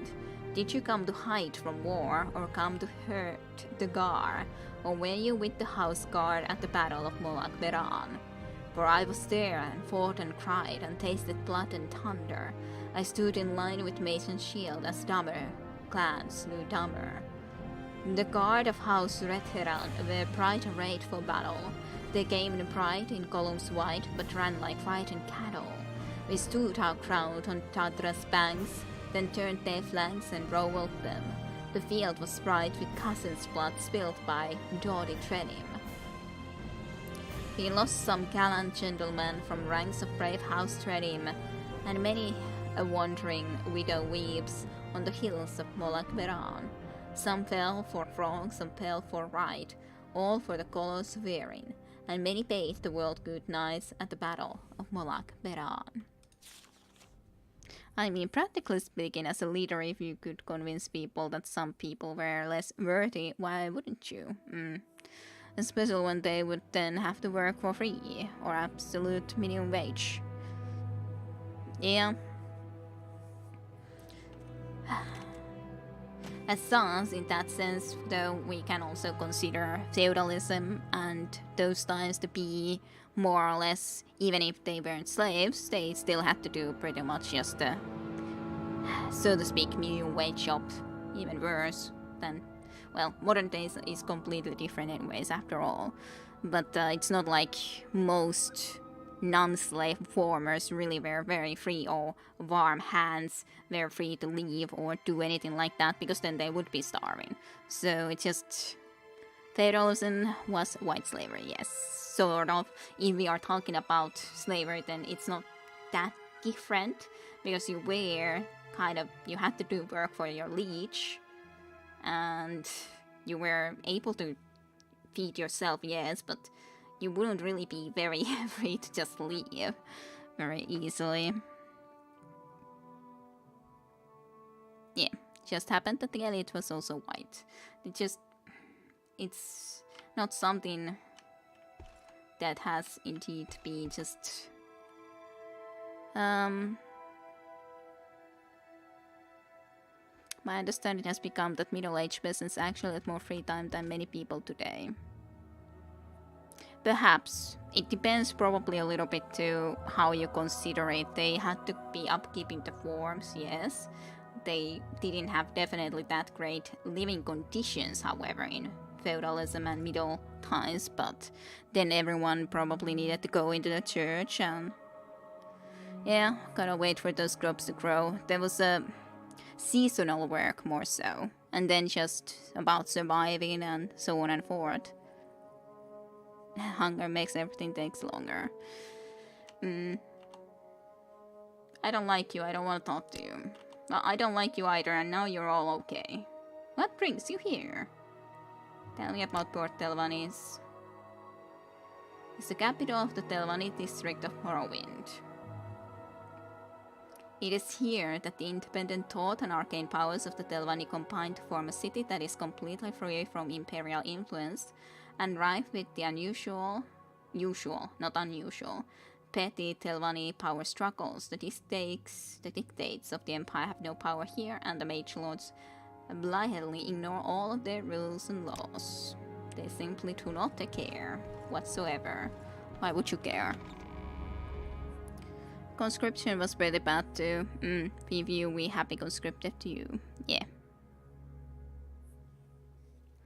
Yes.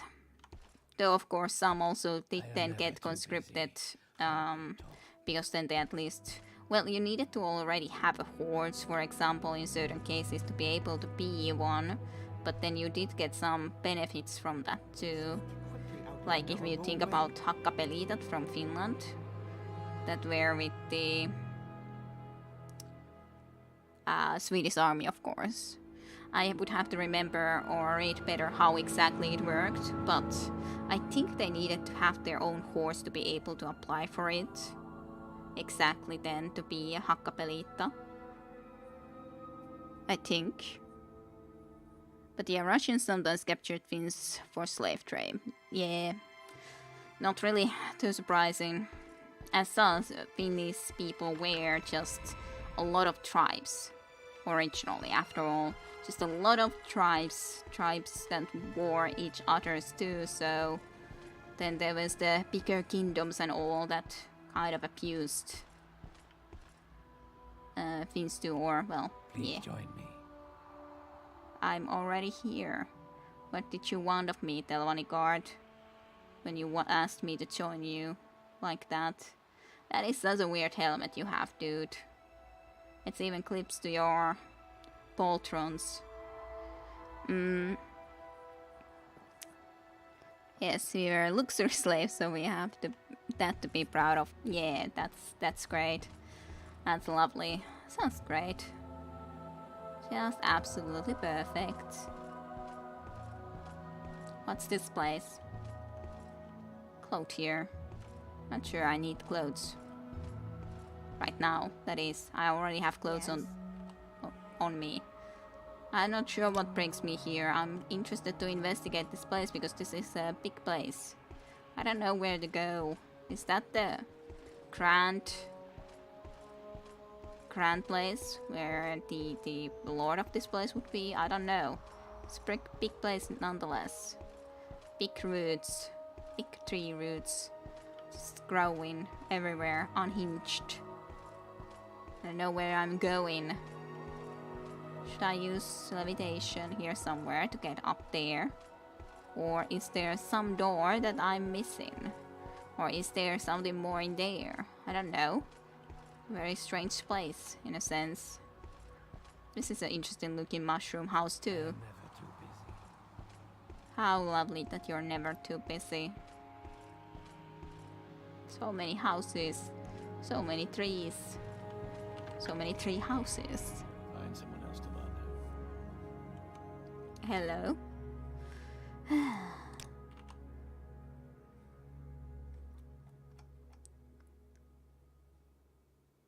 What do you ask of me, Verlaine? Are you looking for guidance? Well, what's your guidance? It's quite a city, isn't it? Yeah, that's really helpful guidance then, eh?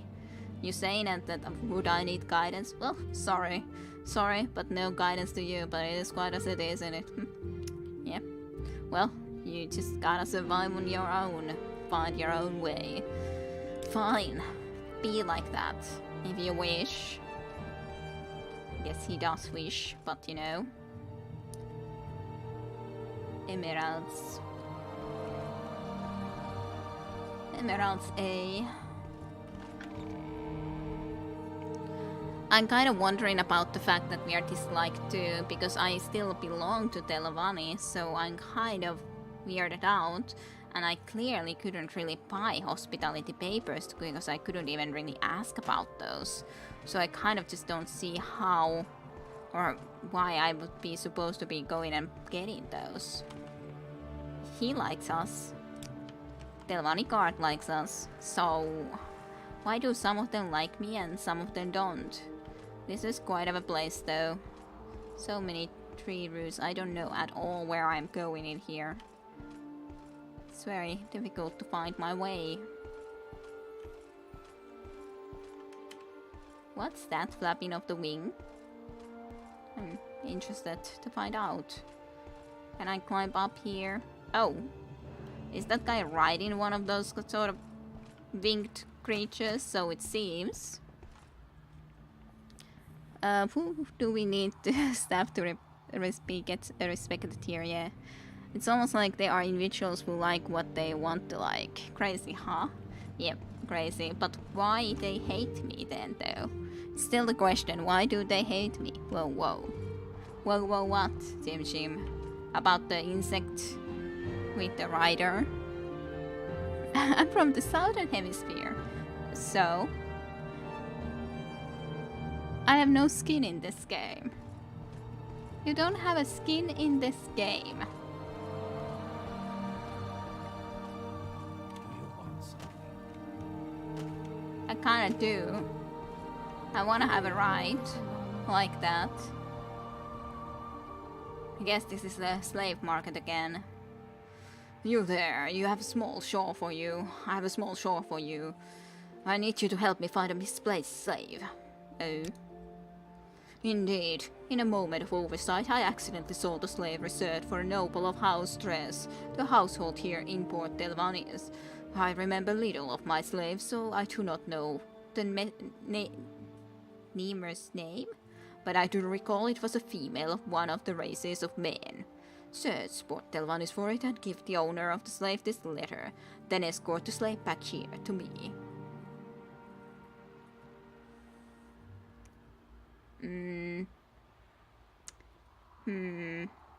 I kind of have some other business to attend to right now, Sergio. Very well. I may need your services later, though. Sure, I'll keep that in mind. What out then? Why did you stab me? I respect the Finnish right to stab, to be clear. Surface wounds would be fine. God damn, it's I could hot. kill that one. Those boots are ruined. Yeah, all the boots are always ruined. How may you help me? I'm not quite sure. What's this place? General store. Sure, let's go to the general store while it's night. I'm sure he doesn't mind. He seems to be happily trading with us. I don't know what to sell though, or buy, or anything, so I guess I'll actually go. That is still quite of a thing.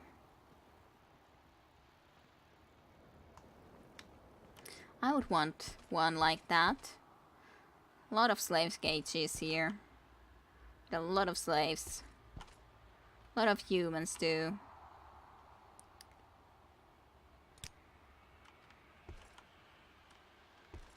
She also didn't have any complaints about her current situation. Tuleeko Tim? I guess he's Tim. Timacus.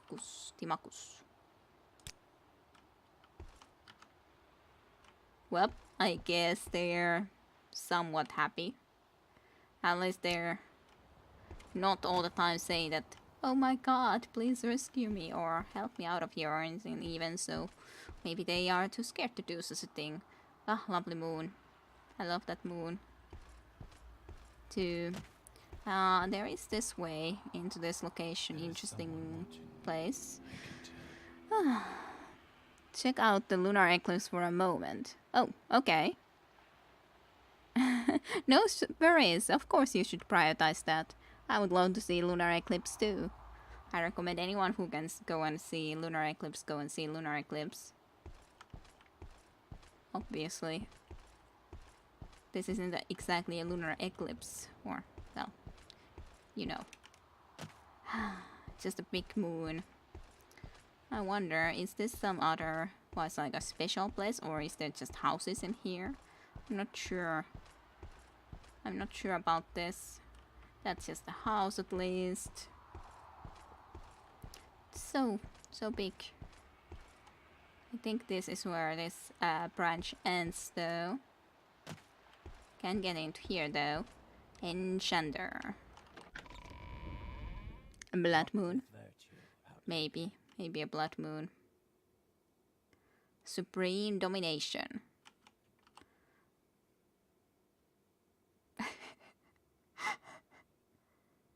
What? I'm sorry, I can't help you. I can't concentrate enough to enchant anything with that cacophony. Goodbye. What you talking about? When I visited Cyril Arnhem, the enchanter in Port Telvanni, he was raving about some cacophony. I could hear nothing, but he claimed he was too distracted by it to deal with me. Strange. Do you know about this, anything about this card? I don't hear anything. What's this cacophony that is supposed to be making too much noise? Do you know anything about this Khajiit slave? What are you doing here? What can Sapira do for you?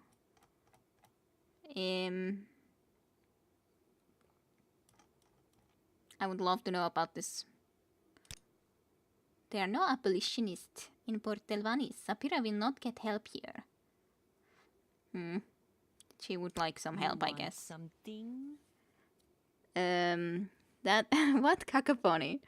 That reminds me of some Finns comment about Finnish weather. Cold is better than too much heat because you can always put more clothes on. Yeah, I think so too, at least. But at some point, only thing you can take off is your skin. Hopefully it was not someone in here, so I won't throw their words back at them. At least I did mention that at least you can put more clothes on when it's cold, but I didn't start to be saying about the skin, I don't think. So at least I mentioned something like that at one point before. I think the O is silent in cacophony. Cacophony? Or at least an E. I don't know. We say that in Oz too, or at least I do. Everyone does.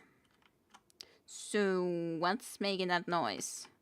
What's supposedly here that is making that sort of a noise that you cannot concentrate? I cannot understand.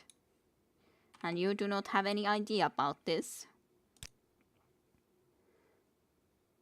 Nobody tells things to slaves. Sadness. Value your freedom, Dark Elf. It is the greatest gift. Sabira doesn't know a lot about the area. Sabira cannot travel free. Free. When you talk about freedom like that, I would like to free you, but I'm not Telvanni. I cannot. I'm sorry. I apologize greatly, but I cannot help you in this. But what cacophony are you talking about? Do you know anything about this guard? You might want to watch yourself around Sergio R&M. He is acting a bit eccentrically. He seems harmless enough, so I will refrain from reporting the issue. After all, you know the kind of experiments are more ambitious Telvanni mages can get up to. Who knows what he's been doing. However, I will be obliged to call some reinforcement if he turns violent. Do you know about this cacophony that he's talking about?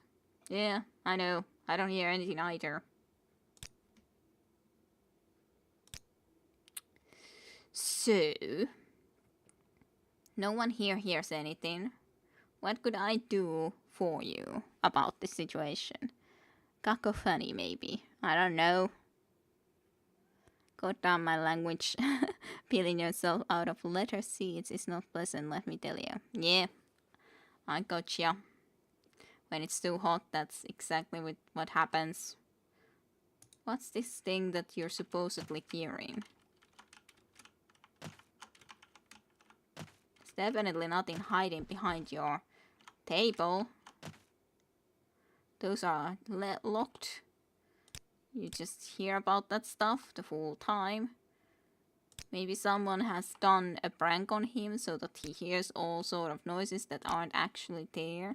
Maybe he's one of those guys that were having that sort of stuff happen to each other that they making those pranks. Yeah, I don't know. Just suspicious. And I don't understand this. Khajiit has no words for you. I'm sorry.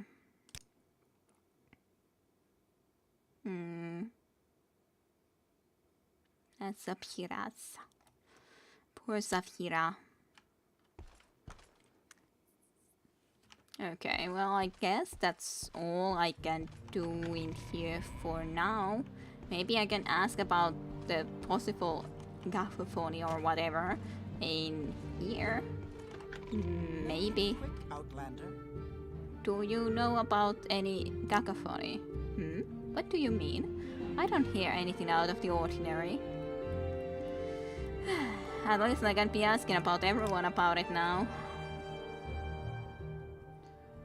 Okay, well, you don't hear anything either. That's good to know. So I was in that house, there's nothing there though. So, I don't know. I guess we'll try to find out something that would be making that noise. Can't really know anything else. It's just so difficult to really try to know where to go in here. This is at least an armorer. Would you have an idea about any noises? I don't hear anything. I didn't exactly expect you to be hearing anything, but you know, I gotta try sometimes. I can't even ask from you. Just like, I wanna figure this out. I'm just not quite sure how to. So this is just this area. I guess I can come and try to ask here too, quickly. Still. Have you heard anything? Is there something... Something's the matter, Felizarty. Would you think that something would be pretty strange if someone would just come and start asking about you? Do you hear that cacophony? Do you have any idea about that? And then they're just like, what are you on about? What the hell are you talking? Well...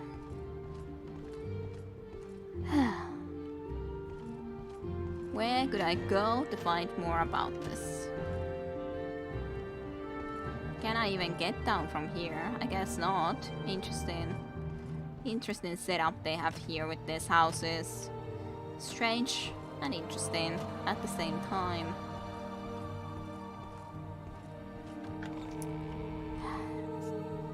I cannot ask from you. Sorry if I hit your head or something.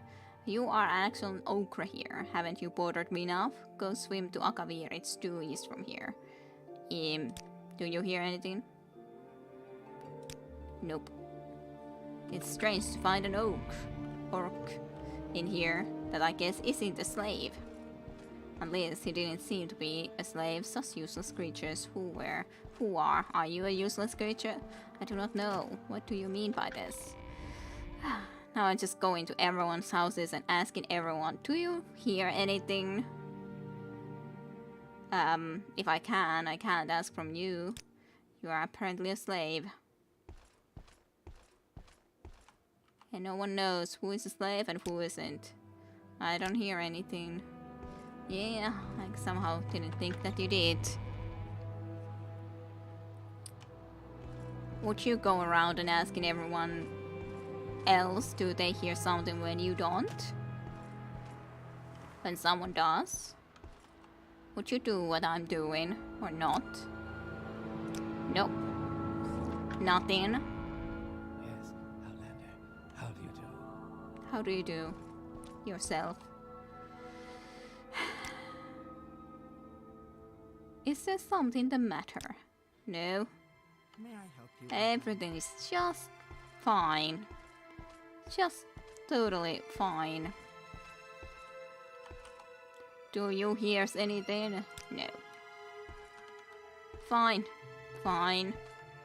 I guess I shall go then. I shall look through these books though first, before that. Help you, Outlander.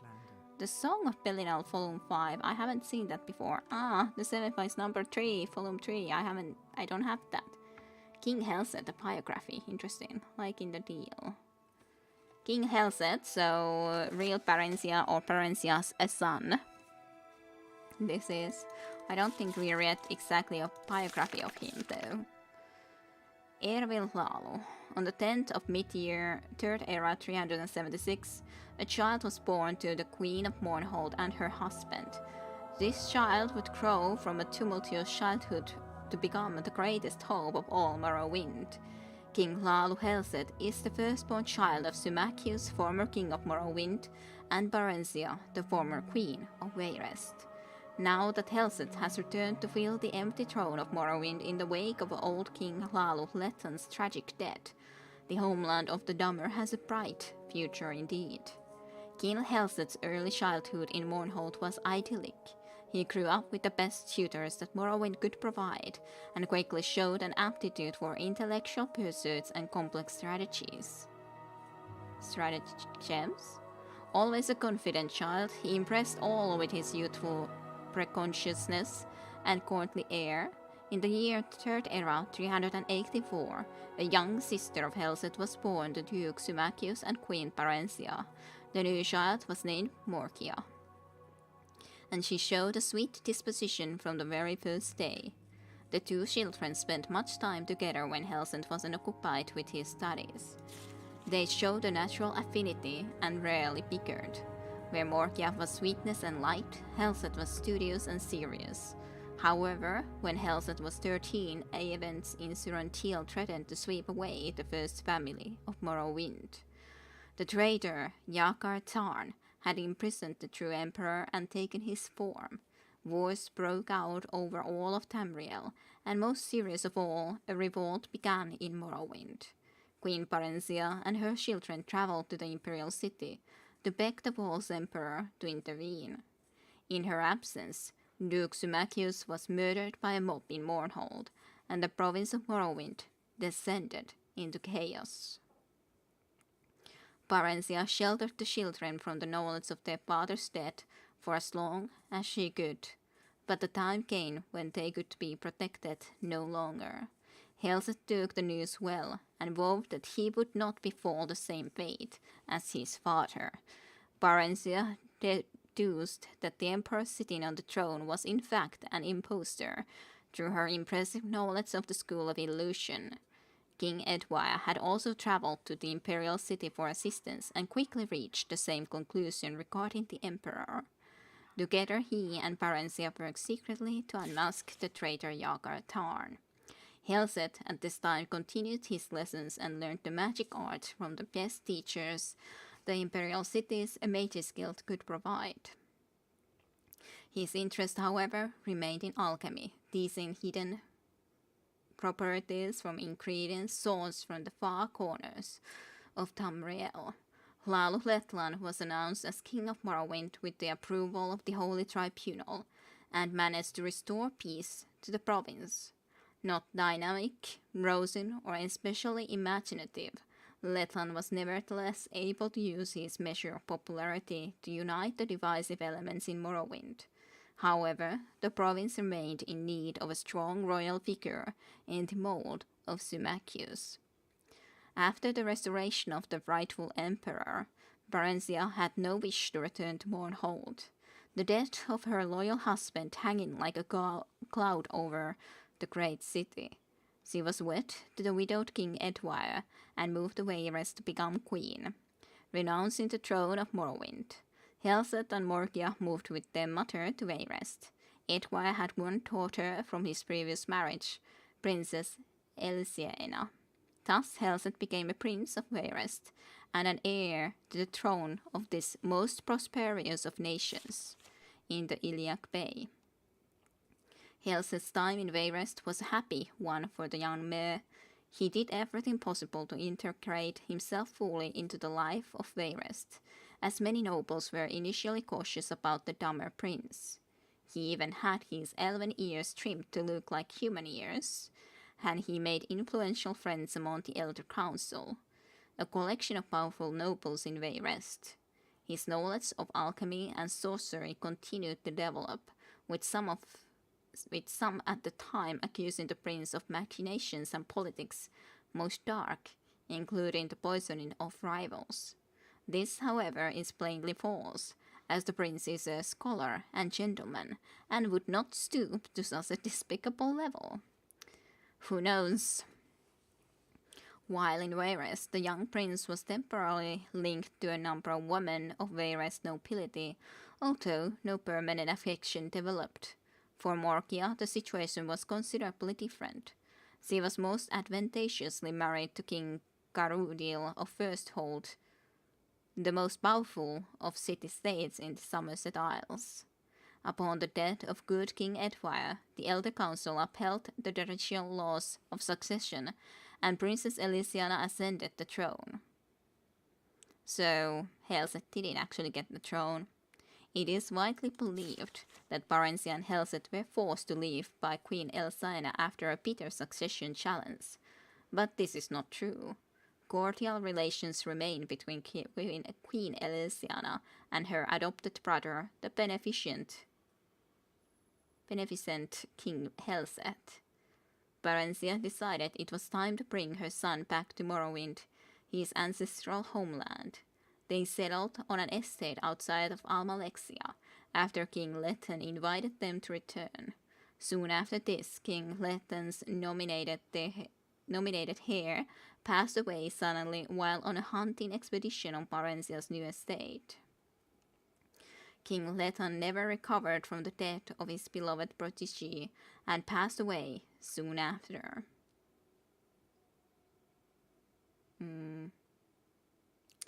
So yeah, I wonder why the nominated heir died, though is kind of my good question.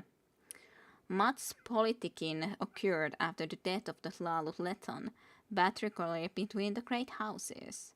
House Induril maintained that it was their right to name the new king and that Helset was not eligible through his mother's renunciation of the crown.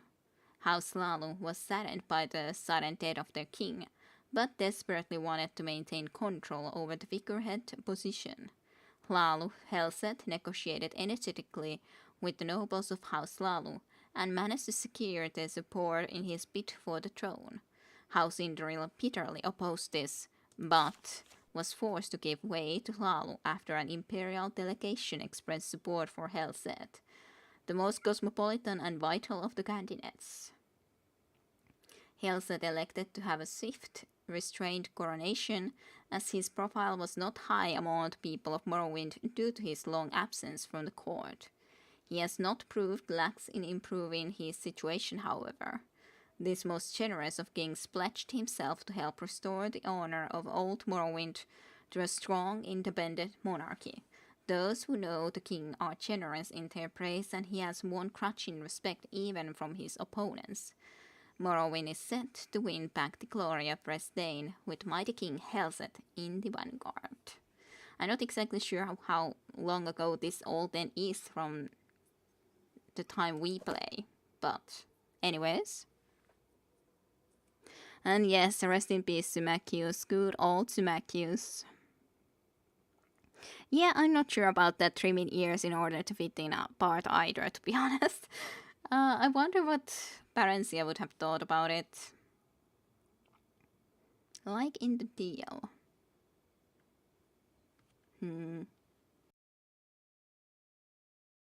Oh, good evening. Hyvää iltaa, Tajunta.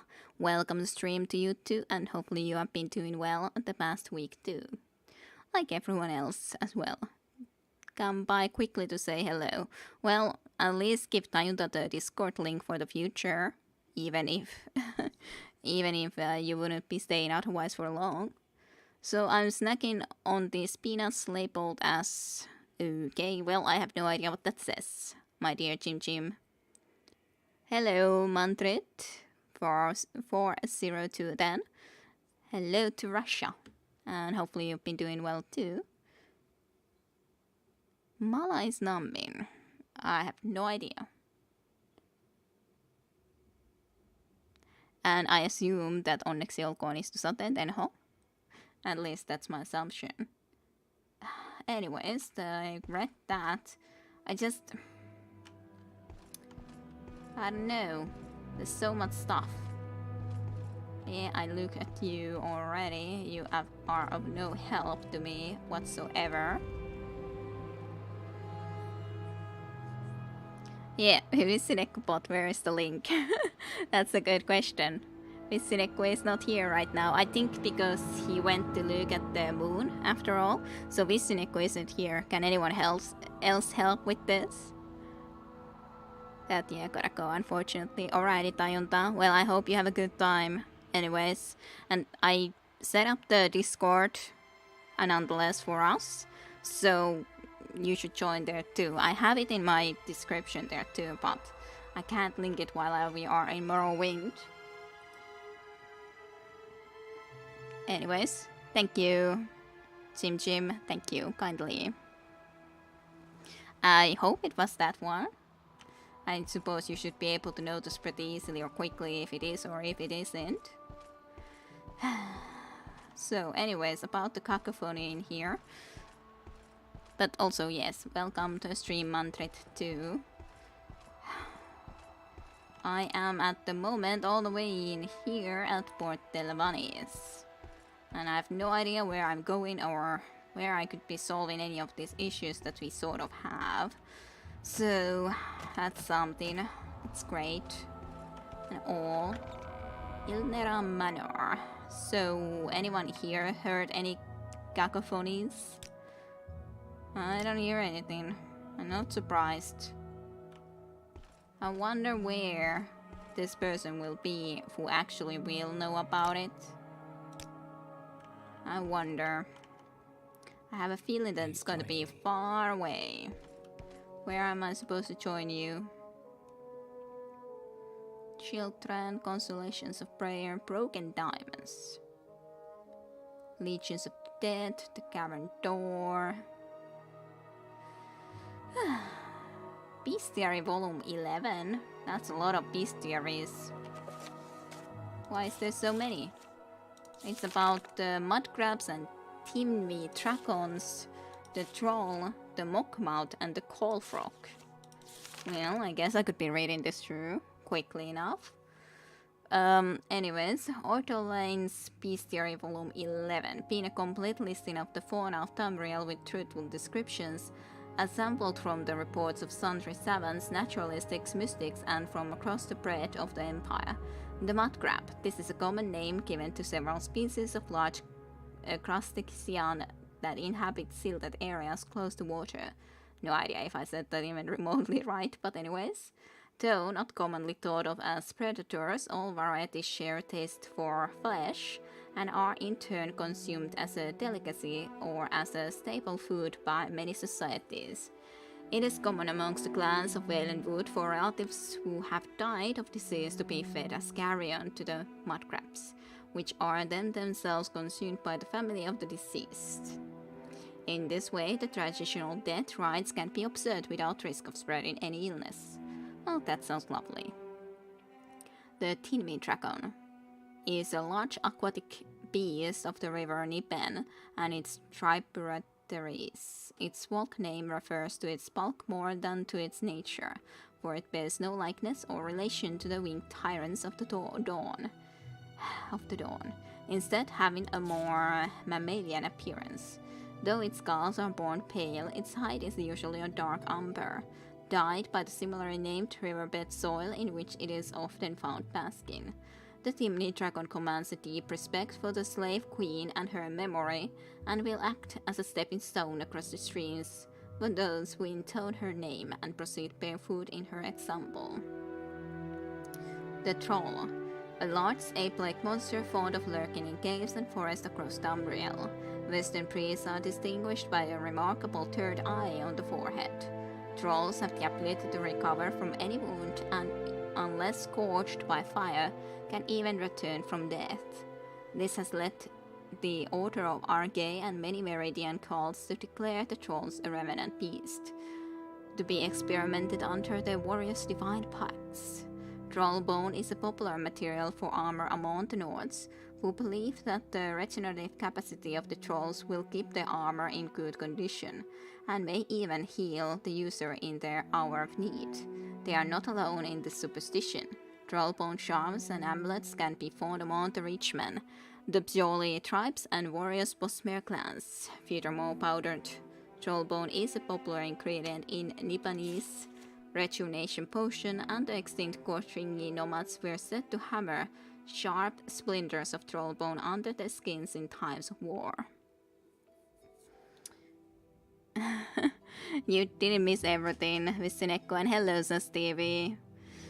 Welcome to stream for you too. How's you be doing? Do you go together with Diamond soon to some place? Or not? It says it's expired, but I have to see about that later. Have a nice evening, people. Okay. Yeah, I think that it's probably the one that I gave only then to Chim Chim, maybe. This one, maybe.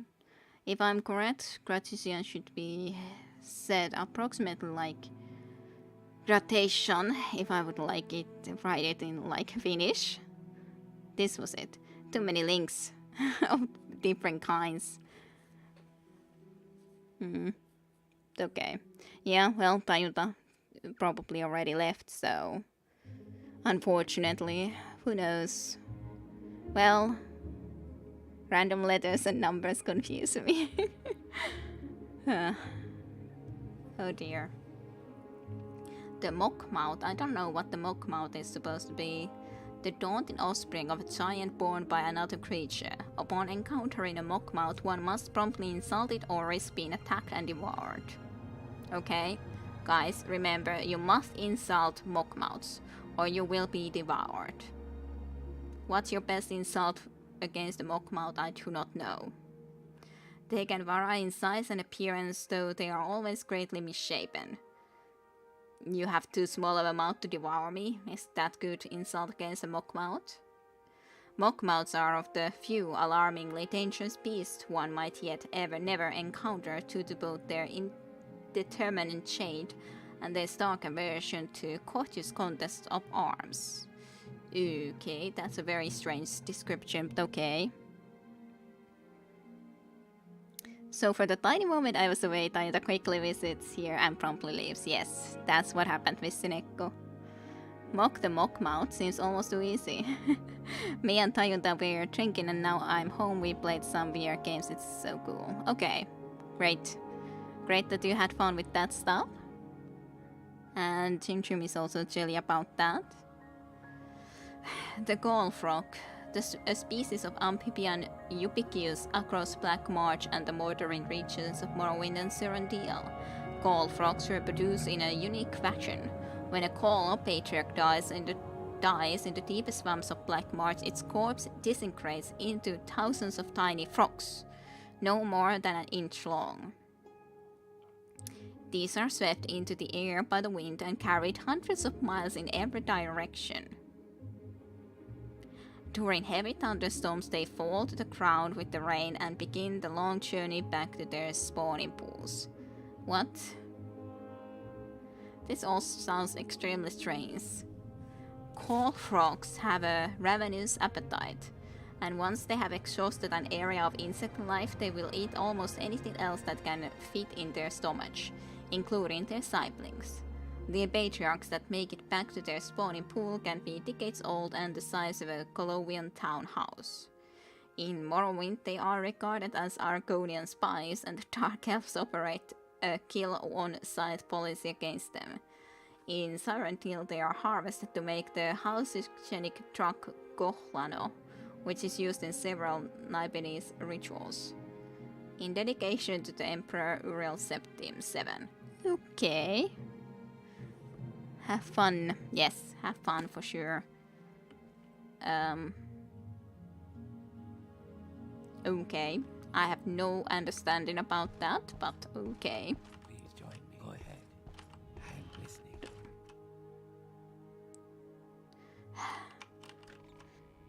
Do you not know how to not be on the way of the door? Maybe. The affairs of the wizards, of course. Like always. Hello, you. Maybe you hear something. No. That's just about the Telvanni counselors. Fine. Not sure where to go to find one, but somewhere. Somewhere. Where is that slave? I don't know. Where is they? Where are they? Okay. This is a really big place. No. Do you hear a sound? Nope. I am leaving already. No need to be rude about it. Does anyone hear any sounds? Nope. I made it as quick as I could. I just came to ask if you have heard anything that you would think like that or something of that, like, you know, like a cacophony or however I should be saying it. And hey, Telvanni Council House, finally I actually found the Telvanni Council House. It's so difficult to find what I'm trying to find in this place. On Elemental Tetra, a fable from Valenwood. That sounds interesting.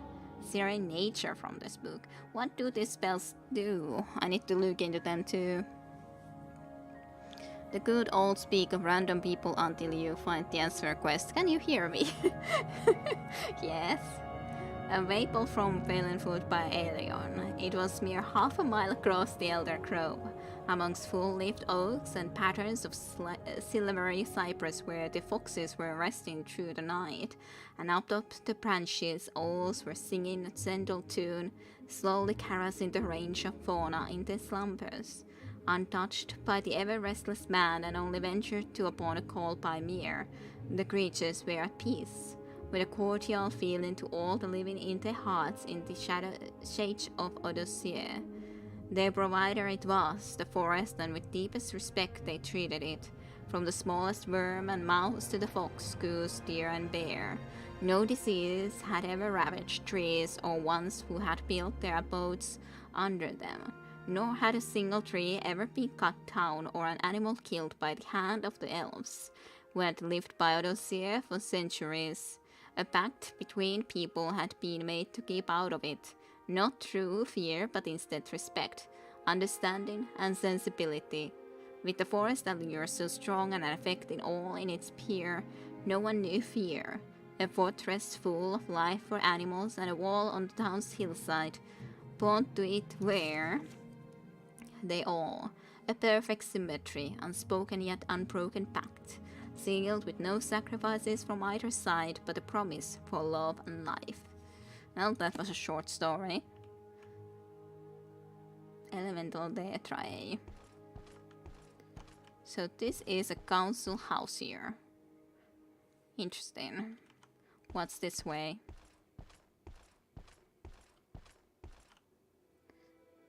Walls. Well, that sounds interesting too. Do you hear any sounds? Nope. Do you have any nice magical artifacts? I guess you might have something. Longsword. I do not require a longsword, however, to begin with. At least you have a lot of things on offer. That much is clear. Then up here, chambers. Look pretty empty though. Well, there is the council's chambers, but I see no one here. Which kind of makes me very sad. It's kind of very interesting look though. Very crystalline. No, I do see them. Why are you all so up? I can't even talk to any of those mouths normally. That's slightly annoying. I guess I shall use my steel plate of levitation so I do not need to be casting that spell all the time or anything. Just go down. It is find this plate. There it is. Have you seen a cacophony around here? Is it too dark in here to hear you, Jim Jim? Oh god, I need to brighten up? I know not how. I don't understand. Okay, I do not understand at all now. Anyways, I'm trying to get up. Hello. Walk with virtue, Outlander. Are you here to discuss your shores, Spellfright? Ooh, more shores that we can do. Interesting. Mr. Svarona takes a keen interest in plants and their magical properties.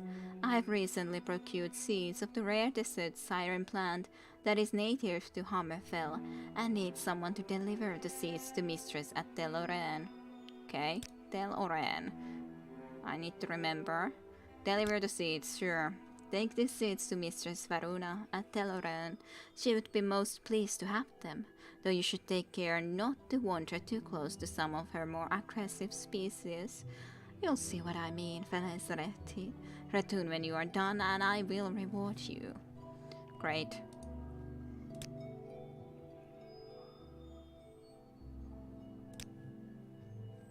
Great. What about you, my friend? Got any chores for me? What do you want of me, Outlander? Yes, I need to send a dispatch to Mistress Eldale. Okay. Take this dispatch to Mistress Eldale. She should be in her tower of Del Darius in Gazadret. Okay. Since you have to go there anyway, you might as well deliver a shipment of soul gems that I recently purchased on behalf of Mr. Sedale from a local enchantment here in Port Telvanni named Zerularnem. Now go. Fine, I cannot even ask more about that, so sure. Fine, I shall do that then. What about you? Yes, sure. I need somebody to check up on census of Ranion Rune commissioned by Master Mitras. Where does she live? Del Arainion, okay. Census. My master has decided that it has been too long since he has held accurate records about his subjects in Ranion Rune. To ensure a fair taxing for their benefit, he asked me to conduct a census of the Ranion Rune populace. The census is a foreign custom, however, so I assigned one of my imperial retainers to the task. However, that fool is now more than a week behind schedule, and I demand results. Go to Ranion Rune and find Gatrel Florius, the wayward retainer. Okay. Do you hear anything, by the way? Nope. Yes, Outlander. What may I do for you? join me. Hey, Shores? You are expecting a report from Varenfell, okay? As I was saying, I am expecting a report from the Mistress Ratria's agents of Varenfell. I wish you to meet the agent as her normal contract is currently indisposed. You should travel to the small fishing village of Bahrambu and rendezvous with the agent just outside the south gate into Palisade. The contact will only recognize you if you speak the phrase Devar os Guor Demine Yaklak Achak. They should respond with as Alif Nai Ich Amaldak Ach as Arkhak. Okay? Bahrambu. Alrighty. I'm afraid that I will fall soon. Not forever, this levitation. So, Shores, Lord Thrall is absent, and you are inquiring about the Telvanni Hortator. We may talk of Shores after this is over.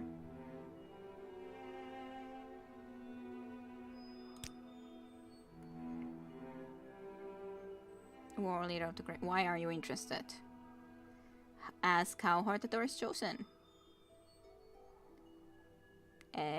Sure, I guess. Tell your story and ask to be confirmed as Hortator. Your story is concerning. You would normally have to speak to Lord Thrall on the matter of such importance, but getting to him is challenging, to say the least. Very well. The process is as unpleasant to me as the interruption is to him, but I will bid for his attention. After a long while, Malvas Relvani's mouth opens and silently outlines a few words. Okay. I see. I have consulted with Lord Thrall.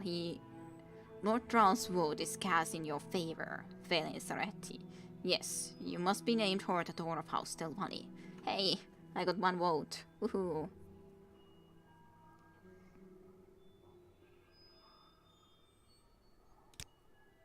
You are still after the statues of Telvanni Hortator. That takes precedence. You can concern yourself with Shores after the matter is resolved. Statues? You have Lord Thrall's vote for Hortator? Well, I guess I got that. I am never too I'm busy confused. for a good talk. Can I make it to you before I fall to my death? Please join me. Hey, do you have any Shores? There is a meddling temple full in Port Telvannis, and Master Farin would like to see him leave town. Okay. Let's see what you guys wrote about CC pluses and all. Ship has sailed. Magic. Don't make me explain. Just make stupid English look stupid. So you in color is important, damn it. Very important. The silent minority Americans are weird, just let them be, Jim Jim. That's it though, when I worked with the Germans, we'll use British spelling for color. In C++, it was kind of weird. Yeah, probably.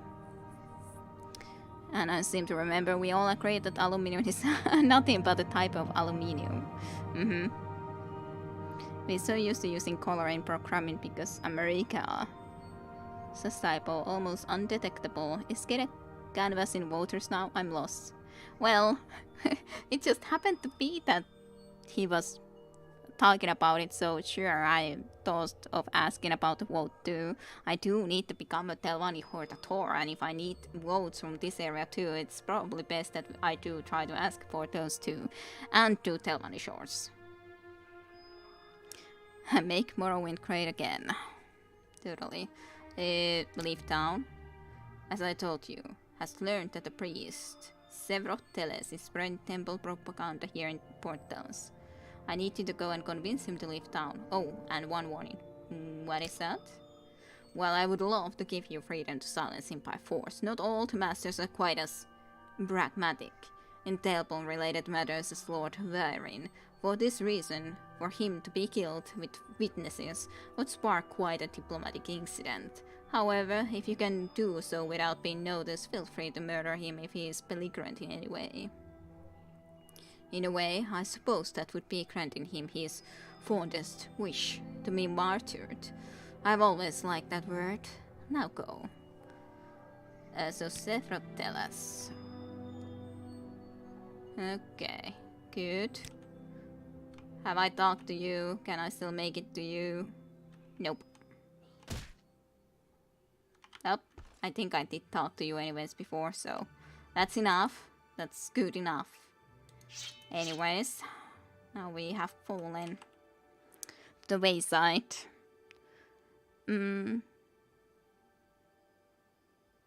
Why is the stream so super quiet today, or is it just me? Volume-wise sounds fine with volume. I haven't noticed. Chat is a bit touch and go, mostly when I'm typing. Well, I guess it's my dying headset once again. I guess so. That would be probably explaining it, yes. But yeah, it is so knows for sure. Well, we did get a huge amount of Telvanni quests. More to do, all type of shores. It is interesting as such that you have so many more places that you have to be able to get the votes from people and all that though, with the new additional area that the Telvanni are occupying. I gotta go and visit the wall, even though I'm not sure if it's a good idea, but on the other hand, it seems to be pretty big. I'm not sure if this is the best idea, to be honest.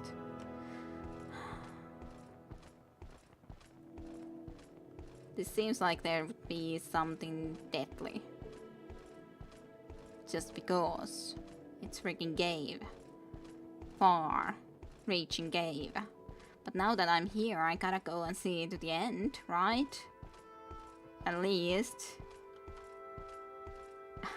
I've already come this far, I gotta go to the end. All the way to the end. Whatever is in here is supposed to be... Seriously, how long is this? Is there supposed to be some type of vault here or not? I do not know. How's the weather over where you are? I'm melting here. Well, it's hot. And it's on sport today. I almost died. Oh no. 472. Gotta be... Well, I hope all of you can at least cool during the night, evening here. Hopefully, when it's too hot there. Hey. Go ahead. Trapped. Listening. This long away. Then one guard with a lock level 90 and trapped. Well, I'm not gonna go there then, but why couldn't that door be earlier? Seriously. Then I could have already said that no, I'm not gonna be stealing from them or going into there, but I thought that maybe I can just go and look at the treasures. And if I could just freely go and look at the treasures, I would do so.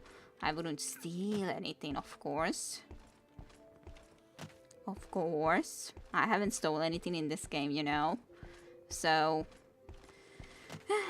now it's just a huge climb back up onto the top. At least there's a few torches laying around the place. 40 degrees, that's a lot. The times when you felt cool were particularly scary. Okay. You could terraform Mars, that's quite something. Soccer, as you Euros call it, well, because it is football. What kind of football is American football to begin with is my question. What football is it? You hardly use your feet in it at all. It's not football. I don't know what it's supposed to be called, but it's not football. For sure. That's interesting looking. That's a long way. Yay. And yeah, that is horrible heat. If it's 40 degrees, that's just like ridiculous. Oh, I'm glad I'm not there. I would be dead. I would be absolutely dead if I was there now. Absolutely dead. Okay. It's starting to be even a morning. We walked through the night today. For sure. You're fine with it. Well, that's good that you're at least fine with it. I would hate it. I would hate that sort of a hot weather.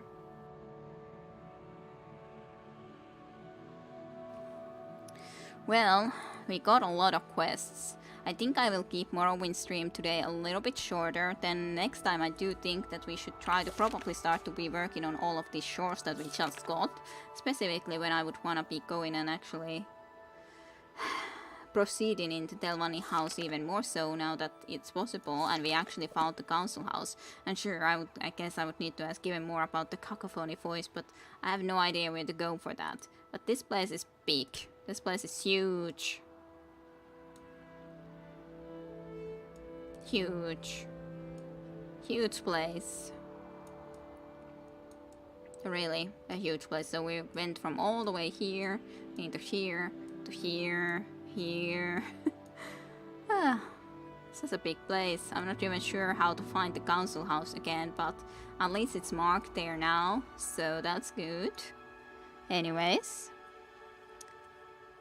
You like the heat, to be honest. Well, I'm glad you like the heat. It's just a question of clothing. -40 is so much harder to handle. It's just hot right now. If there is -40 degrees, things start getting bad. Cause freeze. Well, I guess it's also that we are more used to nonetheless for the cold weather situations here anyways in Finland. But of course it's usually isn't -40 or +40. From my point of view, it's usually -30 or sus. Factory stops working properly since people have to get somehow to work. I think they have -40 weathers in Mongolia. I don't remember Finland ever having that low. Well, maybe in some very north spots, but yeah, normally speaking, there's not really -40 degrees. It's more likely to freeze to death. Well, sure, but again, on the other hand, you can again solve that issue with more clothing too, a bit more better as sus. But anyways, I haven't been ever in -40. It's never been -40 where I've been living, so I'm not sure how you suddenly got into -40. Yeah, it's not very usual though. So, yeah, it's not something I've ever experienced. It's been, I don't know, maybe -35 or something at maximum that I've been in. Something close to that, but it's not been -40. Oh, okay. Thank you, Saten. Tenho, as in Jim then. Okay, you gave a gift subscription to Saten Tenho. Well, thank you then. I guess that's nice, considering it's her birthday, so it's a birthday subscription sort of thing then. Even if there's not a lot of things to get from that, well, she can have a sword and a star now. Sword and a star. Ah, yeah. Well, thank you for that, but yeah, from Morrowind, I shall be ending the recording / stream for Morrowind specifically for today. Lots of Telvanni shores to do next time then, I'd say. So thank you all for watching. Given stars, really. Thank you kindly. And I shall be ending the recording here, so hopefully everyone enjoyed a little bit more of Morrowind. This is at least a huge freaking place to explore. It's kind of strange to be on this island, this area. It doesn't feel quite the same as the normal Morrowind areas, but on the other hand, it is kind of continuation of the same areas, of course, so I don't know. It is interesting at the very least, for sure, considering never been here before. But yes, thank you for watching. I hope you enjoyed some more Morrowind with additional chats in between, for sure. But see you then for more next time. See you then. Bye bye.